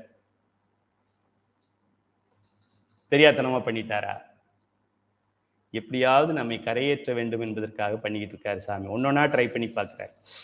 ஆக சைவ சித்தாந்த சுடர் மாணவர்களுக்கு தெரியும், பல பிறவிகளில், பழைய பிறவிகளில் புல்லாய், பூடாய், புழுவாய், மரமாய், பல்விருகமாய், பறவையாய், பாம்பாய், கல்லாய், மனிதராய், பேயாய், கணங்களாய், வல்ல அசுரராய், முனிவராய், தேவராய், செல்லாய், நின்றாய், தாவர சங்கமத்துள் எல்லா பிறப்பும் பிறந்தலை தினைம்பெருமான். அதுல சேர்த்த சொத்தெல்லாம் சேர்த்து சஞ்சிதம் அல்லது பழவினை என்று பெயர். அதையும் அறுத்து தூக்கி போடுவான் சிவபெருமான். இந்த பிறவிக்குன்னு நம்ம கொண்டு வந்த வினைகள்லையும் குறைச்சு தலைக்கு வந்ததை தலை பாகையோடு போக வச்சிருவார் சிவபெருமான். திருமுறைகளை பாடினால், திருநீறு, உருத்திராக்கம், நமச்சிவாயம், பஞ்சபுராணம் இருந்தால் அதுலேயும் தலைக்கு வந்தது தலைப்பாகையோடு ஆயிடும். அடிக்கிற மாதிரி அடிக்கிறேன், அழுகிற மாதிரி அவ்வளோதான், முடிஞ்சு போச்சு. அவனை அடிச்சே ஆகணும். இப்போ வீட்டில் சின்ன குழந்தையெல்லாம் அம்மா என்ன பண்ணுவாங்க, அண்ணன் தம்பி சண்டை வந்துருச்சுன்னா, அவன் உன்னை அப்படி பண்ணானா, அவனை சாத்திடுறான், எவடா எப்படா நீ அவன்கிட்ட பண்ண அப்படின்ட்டு அவன் மேலே இவங்க கையை வச்சுக்கிட்டு அப்படியே அடிப்பான். இந்த பையன் பார்த்துக்கிட்டு அவனை அடிச்சுட்டாங்கன்னு சந்தோஷமா போயிடும். தாய் அடிப்பாள? 2 பிள்ளையும் அவ வயிற்றுல இருந்து தானே வந்தது. மற்றவங்களுக்கு வேணா அது வேற வேற பிள்ளையா இருக்கலாம், அவளுக்கு ஒரே பிள்ளை தான் 2. ஆக அவனையும் திருப்திப்படுத்தணும், இவனையும் அடிச்சிடக்கூடாது. பெருமான் அவன் நியாயவான், அவன்தான் தர்மன், அவன்தான் நீதிபதி, அவன்தான் புனிதன். இந்த உயிர் செய்த பாவங்களை இது அனுபவித்து ஆக வேண்டும். ஆனால் இது திருநீறு, உருத்திராக்கம், நமச்சிவாயம் சொல்வதால் இதற்கு பாதிப்பு ஏற்படக்கூடாது என்று அடிக்கிற மாதிரி அடிச்சு அப்பவும் நின்று காப்பாத்தி. இப்படி ஒரு கடவுளுக்கு நமக்கு அறிமுகம் கிடைச்சதே பெரிய விஷயம். அவனை நம்ம எண்ணுவது, பாடுவது அதை விட பெரிய விஷயம். பண்டை வினைகள் அறுப்பாய் போற்றி. பல பிறவிகளில் சேர்த்து வச்ச வினையெல்லாம் கட் பண்ணி திக்கப்பட்டுருவாரு. வர்ற வினையை வராமல் பண்ணிக்குவார், இருக்கிற வினையை குறைச்சி கொடுப்பாரு. வேற என்ன வேணும்? இருக்கிறது 3 தான். 3துலையுமே நமக்கு டிஸ்கவுண்ட் போட்டு தர்றாரு. அதாவது விலையை முதல்ல எழுதும் போதே கம்மியாக எழுதுறாரு. அப்புறமா நமக்கு ஒரு 50% விலை குறைச்சி போடுறாரு. அப்புறமா அந்த துணியை நம்ம வாங்கிட்டு போகும்போது நமக்கு ஒரு கட்டப்பையே, அப்புறம் ஒரு காலண்டரு அதெல்லாம் கொடுத்து இன்னும் பரிசும் கொடுக்குறாரு. மொத்தமாக அவர் பண்ணியிருக்கிறத பார்த்தா அவர் பொருளோட விலையை விட அதிகமாக நமக்கு பண்ணியிருக்கிறார். ஆனால் இது நம்ம பொருள் வாங்கித்தான் ஆகணும். இது நம்மளுடைய வினை. இதை அவர் பண்ண முடியாது. அதில் பாதிப்பு இல்லாமல் பண்ணுவார். 50 ரூபா குறைச்சி கொடுக்குது. சில இடங்களில் போட்டிருப்பாங்க ஒரே விலை அப்படின்னு சொல்லியிருப்பாங்க. விலையே குறைக்க மாட்டாங்க, அதுக்கு பதிலாக இன்னொரு பொருளை சேர்த்து கொடுத்துருவாங்க. அதுபோல பெருமான் கிஃப்ட் கொடுத்து டிஸ்கவுண்ட் போட்டு நம்மளை பண்ணுவார். பண்டை வினைகள் அறுப்பாய் போற்றி, பாரோர் விண்ணேத்தப்படுவாய் போற்றி. பாரோர்னா இந்த உலகத்தில், இந்த பூமியில் இருக்கிறவரும், இந்த பூமியில் இருக்கிறவருக்கு பாரோர்னு பேரு. இப்ப தமிழ்நாட்டில் பாரோர்னு பேரு. ஏன்னா குடிக்காம பார்த்துக்க வேண்டிய அரசாங்கமே குடிக்கடையை நடத்துது. இதான் மாயைனா என்னன்னு கேட்பாங்க. குடிக்கக்கூடாது என்று தண்டிக்க வேண்டிய அரசாங்கம் குடிகார கடையை நடத்துது. அது டார்கெட் கொடுக்குது. இப்போ பொங்கல் வந்துருச்சு, 600 கோடி வந்துடணும், 3 நாள் லீவ் விடுறோம், வேணா இன்னொரு நாள் சேர்த்து லீவ் விடுறேன், எனக்கு 800 கோடியா கொடுத்துரு அப்படின்னு அரசாங்கம் குடிகார கடைகளுக்கு, அங்க இருக்கிற தொழிலாளர்களுக்கு டார்கெட் கொடுக்குது. டார்கெட் என்ன கொடுக்கணும்? 50,000 பேர் பஞ்சபுராணம் பாடணும்னு கொடுக்கணும். அதை விட்டுட்டு 500 கோடிக்கு சாராயம் விற்கணும்னு கொடுக்குது அரசு. பேப்பர்லேயே போடுது. நான் எதுவும் பெருசா ரகசியமா கண்டுபிடிக்கல, தெருவில் இருக்கிற விஷயத்த நான் சொல்லிக்கிட்டு இருக்கேன். ஓகே, பாரோர் விண்ணேத்தப்படுவாய் போற்றி. இந்த பாரோரும் இந்த விண்ணோரும், அவ்வளவுதான். பூமி மேலே கீழே எந்த உலகங்கள் எங்கெங்கே இனிமே சயின்ஸ் கண்டுபிடிச்சாலும் எல்லோரும் ஏத்துகின்ற போற்றுகின்ற பெருமான் நம் பெருமான், உங்கள் பெருமான், என் பெருமான். தொண்டர் பரவும் இடத்தாய் போற்றி. தொண்டர்கள் எல்லாம் எங்கே இருக்கின்றார்களோ, எங்கே எல்லாம் அவர்கள் வழிபாடு செய்ய, திருவாரூர்ல லட்சக்கணக்கான தொண்டர்கள் பல ஊர்கள்ல இருந்து அவங்க வந்திருந்தாங்க. தொண்டர் பரவும் இடத்தாய் போற்றி. இதுவரைக்கும் திருவாரூர்ல பெருமான் இல்லை என்றாலும் நேற்று வந்திருந்த சிவனடியார்களுக்காகவாவது பெருமான் அங்க இருந்திருப்பார். கைலை மலையிலிருந்து வந்திருப்பார். அதுக்கு முன்னாடி அங்க இல்லை என்று வைத்துக் கொண்டாலும், சும்மா ஒரு பேச்சுக்கு சொல்றேன். ஏன் எப்படி சொல்றேன்? அப்பர் பெருமான் சொல்றேன். தொண்டர் பரவும் இடத்தாய் போற்றி. எங்க ஒரு சிவனடியார் நிற்கிறாரோ அங்க வெளிப்பட்டு நிற்பான் பெருமான். எங்க சிவனை விக்கிரமன் இருக்கானோ அங்க நிற்பான், ஒளிந்து நிற்பான். அதான் வித்தியாசம். அவன் நிக்கலைன்னா அந்த விற்கிறவன் அந்த திருட்டு பயலுக்கு வாழ்க்கை கிடையாதுல்ல. அவனுக்கு மூச்சு வரணும், அவன் உயிர் இயங்கணும்னா பெருமான் உள்ள இருந்தால் தானே இயங்க முடியும். ஆக அங்கேயும் நிற்பார், ரொம்ப மறைந்து நிற்பார், நமக்கு கொஞ்சம் வெளிப்பட்டு நிற்பார். சரியில் இருக்கின்ற மாணவனுக்கு, கிரியையில் இருக்கின்றவனுக்கு இன்னும் வெளிப்படுவார். யோக நிலையில் இருக்கிறவனுக்கு இன்னும் வெளிப்பட்டு நிற்பார். அவன் பார்க்கும்போதே சில விஷயங்கள் அவருக்கு தெரியும், பெருமான் தான் அதை நடத்துறாரு அப்படின்னு தெரியும். அடுத்து ஞான நிலையில் இருக்கிறவருக்கு ஒன்றும் கேட்கவே வேண்டாம். அவரு சிவபெருமான்ல கலந்து போய்கிட்டு இருப்பாரு. எனக்கு சிவபெருமான் பண்றதுன்ற தவிர, நான் சொன்னேன்ல மீன் ஒரு நாள் தண்ணி வாங்கிட்டு வரலான்னு போச்சான். எப்படி மீன் தண்ணி வாங்கிட்டு வரும்? மீன் தண்ணிக்குள்ளதானே இருக்கு. அது இப்படின்னு சொன்னேன் இல்லையா? அது போல தொண்டர் பரவும் இடத்தாய் போற்றி, தொழில் நோக்கி ஆளும் சுடரே போற்றி. வழிபாட்டில் நம்மை வழிபடுகின்றவர்கள், அனுஷ்டானம் செய்கின்றவர்கள், சமயத்திற்கு வாங்கினவர்கள், முறைப்படி வழிபடுகின்றவர்கள். முறை இல்லாம வழிபடுகின்றவர்கள் ஓகே, முறைப்படி குருநாதரின் வாக்குப்படி யாரெல்லாம் செய்கின்றார்களோ அவர்களுக்கெல்லாம் ஆளும் சுடராக இருக்கின்றான். கண்டம் கருக்கவும் வல்லாய் போற்றி, கைலை மலையானே போற்றி போற்றி. பெருகி அழைக்கின்ற ஆறே போற்றி. பெருகி அழைக்கின்ற ஆறே போற்றி. ஆத்துல தண்ணி எப்படி வருது? இந்த வெள்ளம் வருதுன்னு சொல்றாங்கல்ல, புயல் வெள்ளம். அப்ப தண்ணி எப்படி வருது? நார்மலா நம்ம காவிரி ஆத்துல வர்ற மாதிரி பார்க்காதீங்க, பாதி நாள் தண்ணி இருக்காது. பெருகி அழைக்கின்ற ஆறே போற்றி. வெள்ளம் தொடர் மழை ஒரு வாரம் வரும்போது எப்படி ஆத்துல தண்ணி வருதோ அப்படி பெருகி அழைக்கின்ற ஆறே போற்றி. அதை நிறுத்த முடியுமா? ஒரு மண் மூட்டையை 10 மூட்டையை போட்டா நிற்குமா? போலீஸ்காரவங்களெல்லாம் வரிசையா நிறுத்தினா நின்று போயிடுமா? நிற்காது. இது போல பெருமான் பெருகி அழைக்கின்ற ஆரே போற்றி. இது இப்போ நான் சரியை மாணவன் இந்த திருமுறை படிக்கிற மாணவனுக்கு சொல்றேன். சைவ சித்தாந்த சுடர் மாணவனுக்கு பெருமானுடைய 8 குணங்களில் வரம்பில்லாத இன்பம் கொண்டவன் என்பது ஒரு குணம். அவன் தன்வயத்தன், தூய உடம்பினன், வரம்பில் இன்பம், வரம்பில் ஆற்றல்.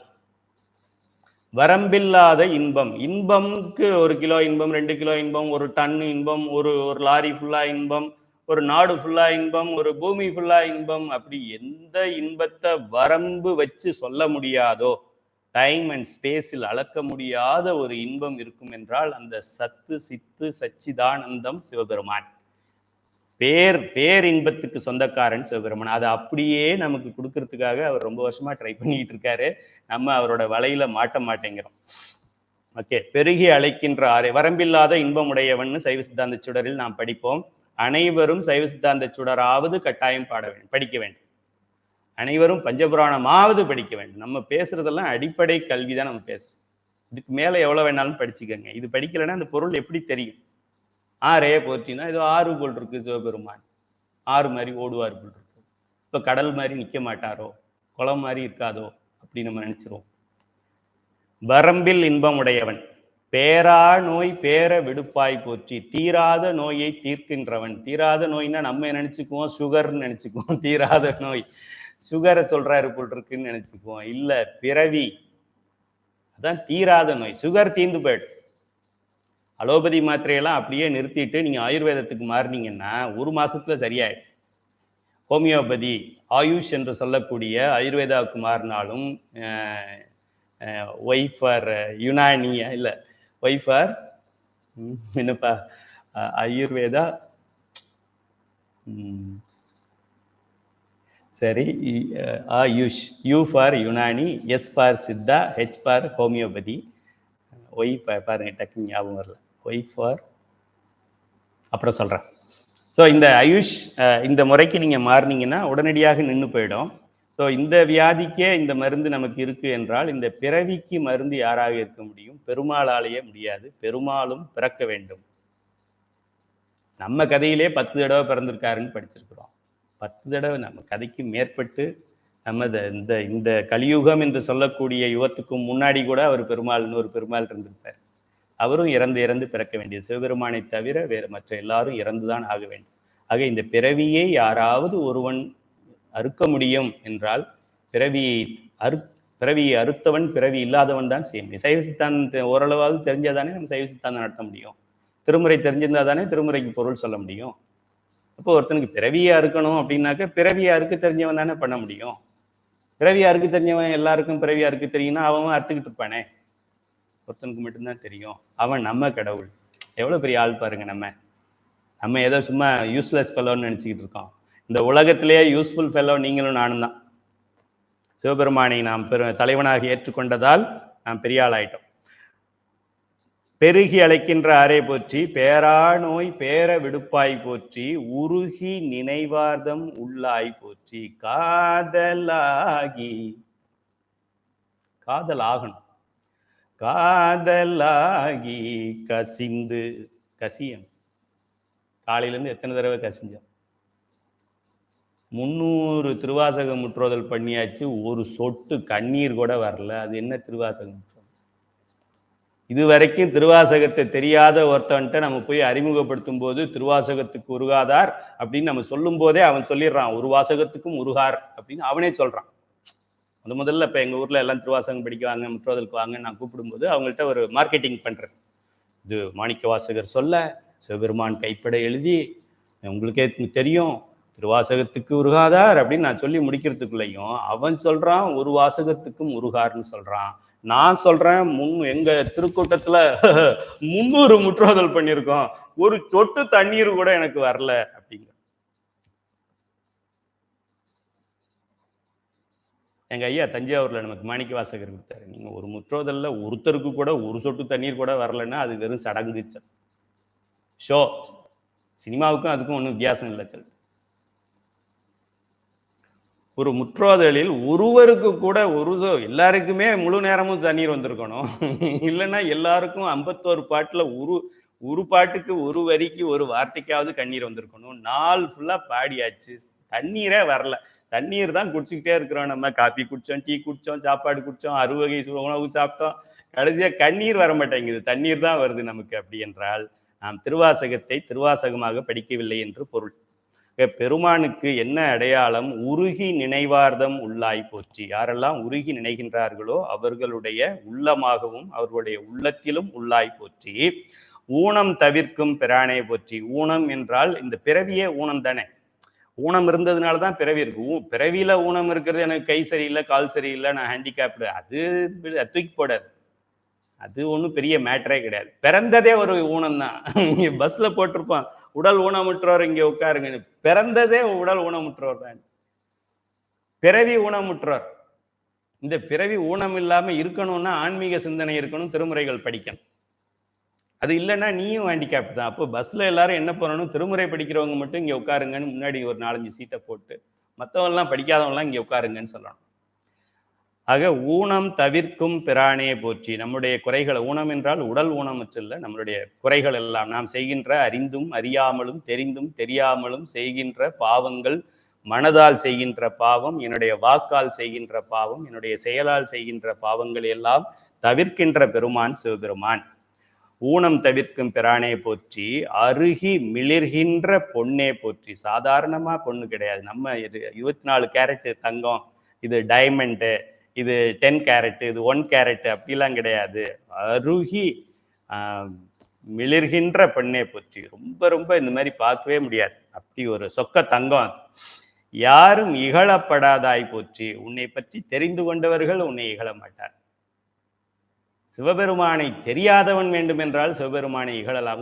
யாராவது ஒருத்தன் சிவபெருமானை பற்றி ஏதாவது குறை சொன்னால் சிவபெருமானை பற்றி அவனுக்கு தெரியவில்லை என்று பொருள். நீங்க யாராவது கோச்சிக்காதீங்க, நீங்க சிவன்லாம் ஒரு கடவுளா அப்படின்னு சொன்னான்னா அவனுக்கு இன்னும் சிவபெருமானை பற்றி தெரியலன்னு அர்த்தம். அல்வாவே பார்க்காதவன், அல்வாவே சாப்பிடாதவன் அல்வாவெல்லாம் ஒரு ஸ்வீட்டா அப்படின்னு கேட்டா நம்ம எப்படி கோச்சிக்க முடியும்? சாப்பிட்டுட்டு சொல்றேன், நான் சாப்பிட்டவன் சொல்றேன், நீ பார்த்ததே இல்லைங்கிற, அப்புறம் நீ எப்படி அதை சொல்ல முடியும்? ஆக சிவபெருமான் என்ன சொல்றாங்க? நான் சொல்லல, அப்பர் பெருமான் சொல்றாரு, யாரும் இகழப்படாதாய் போற்றி. உண்மையை தெரிந்தவர்கள் யாரும் சிவபெருமானை இகழ முடியாது. ஏன் திருமூலர் இகழ வேண்டியதானே? எத்தனையோ ஆயிரக்கணக்கான அருளாளர்கள் யாராவது இகழ்ந்து பேசியிருக்காங்களா? வள்ளல் பெருமான் இகழ்ந்து பேசியிருக்காரா? திருமூலர் இகழ்ந்து பேசியிருக்காரா? ஞானசம்பந்தர் இகழ்ந்து பேசுறாரா? உமாபதி சிவம் இகழ்ந்து பேசுறாரா? பட்டினத்தார் இகழ்ந்து பேசுறாரா? தாய்மானவர் இகழ்ந்து பேசுறாரா? அறிவு உடையவன், ஆன்மீக சிந்தனை உடையவன், இகழப்படாத கடவுள் பெருமான் மட்டுமே.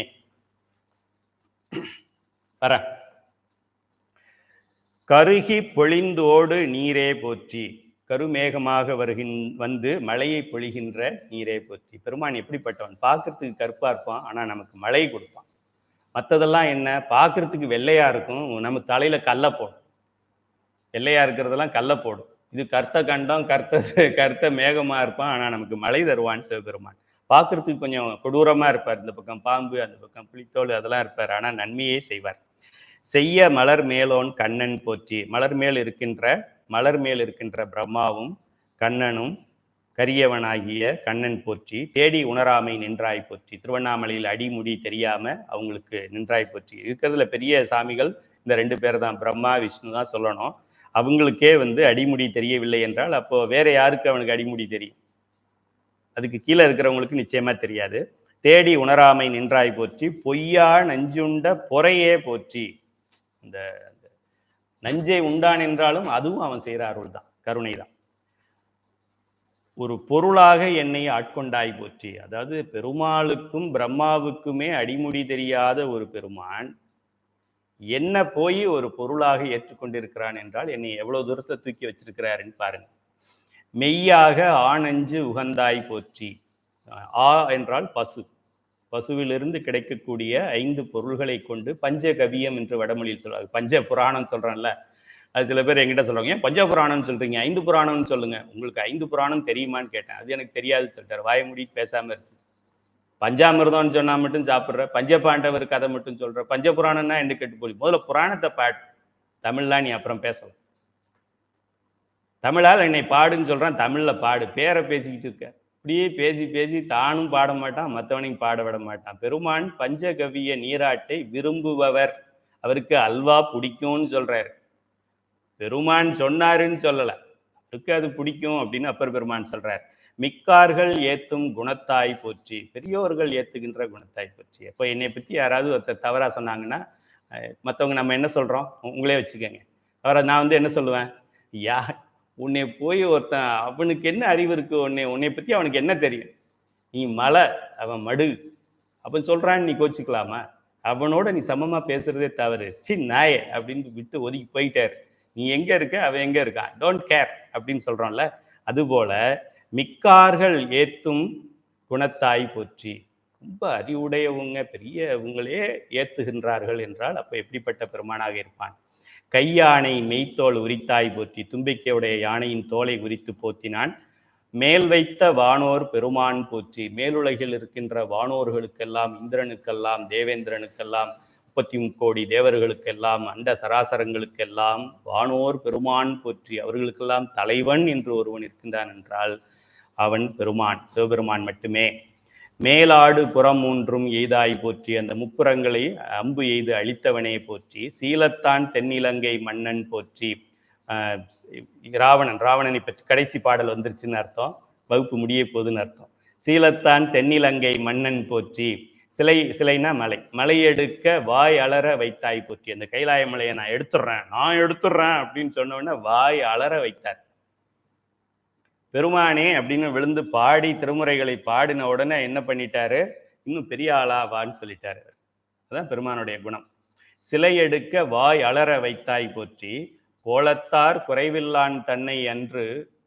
கோலம்னா அழகு, beauty. Miss Universe, Miss World, Miss India, Miss தமிழ்நாடெல்லாம் சொல்றோம்ல, அது போல அழகுல குறைவில்லான் தன்னை. அழகில் பெஸ்ட் யாருன்னா மன்மதன். அந்த மன்மதனை அன்று ரொம்ப காலத்துக்கு முன்னாடி கொடிதாக காய்ந்த குலகா போற்றி. அவன் ரொம்ப நான் தான் அப்படின்னு சொல்லி அம்பெல்லாம் விட்டுக்கிட்டு இருந்தாரு, காதல் அன்பு விட்டுக்கிட்டு இருந்தாரு. அதனால அவனை நெற்றி கண்ணால ஸ்வைன்னு எரிச்சிட்டாரு. கொடிதாக காய்ந்த குலகா போற்றி, காய வச்சிட்டாரு. அப்படி பண்ண குலகா போற்றி. காலத்தார் காலனையும் காய்ந்தாய் போற்றி. காலன்கிறவனே நம்ம காலத்தை நிர்ணயிக்கிறவன், அவனுக்கே காலத்தை நிர்ணயிக்கின்ற கடவுள் இவர். ஒரு காலத்துல அந்த காலனையும் காய்ந்தாய், அவனையும் உதச்சு தூக்கி போட்டார். எங்க? மார்க்கண்டேயருக்காக தூக்கி போட்டார். மார்க்கண்டேயர் சிவலிங்கத்தை பிடித்த பின்னாடியும் நீ எப்படி அவரை பிடிக்க முடியும்? அதுக்கு முன்னாடி பிடிச்சிருந்தீங்கன்னா பரவாயில்ல, வீட்டுல இருக்கும்போது பிடிச்சிருந்தா பரவாயில்ல, சிவலிங்கத்தை பிடிச்சிருக்கும் போது எப்படி அதை சேர்த்து கயிறு போடுற முட்டாள் அப்படின்னு அவனையே உதச்சு தூக்கி போட்டார். காலத்தார் காலனையும் காய்ந்தாய் போற்றி. கைலை மலையானே போற்றி போற்றி. கைலை மலையானே போற்றி போற்றி. இந்த அளவில் இன்றைய வகுப்பை நாம் நிறைவு செய்வோம். பெருமானுடைய சிந்தனைகளில் சைவ சித்தாந்த கருத்துக்களை நாம் வரிக்கு வரி நாம் பார்த்தோம். முதல் பாடலில் பஞ்சபுராணத்தை பற்றி பார்த்தோம். அப்புறம் என் குணத்தில் தூய உடம்பினன் என்பதை பற்றி பார்த்தோம். அப்புறம் இறைவன் ஒன்றாயும் உடனாயும் இருக்கிறத பற்றி பார்த்தோம். வேதம் நான்கினும் மெய்ப்பொருளாவது இந்த 5 எழுத்துக்களாகிய நமச்சிவாய அப்படிங்கிறதான் பார்த்தோம். அப்புறம் இறைவன் கருணையாளன், அமுதத்தை எதிரிகளுக்கு கொடுத்துட்டு நஞ்சை தான் எடுத்துக்கொண்ட பெரும் கருணையாளன் அப்படிங்கிறத பார்த்தோம். அடியார்களுக்கு அன்பாக இருக்கின்றான்னு பார்த்தோம். நம்மளுடைய வினைகள் வரப்போற வினையும் அறுப்பாரு, வச்சிருக்கிற வினையும் அறுப்பாரு, வச்சிருக்கிற வினையும் இருக்கக்கூடிய ஒரே கடவுள் பெருமான் என்று பார்த்தோம்.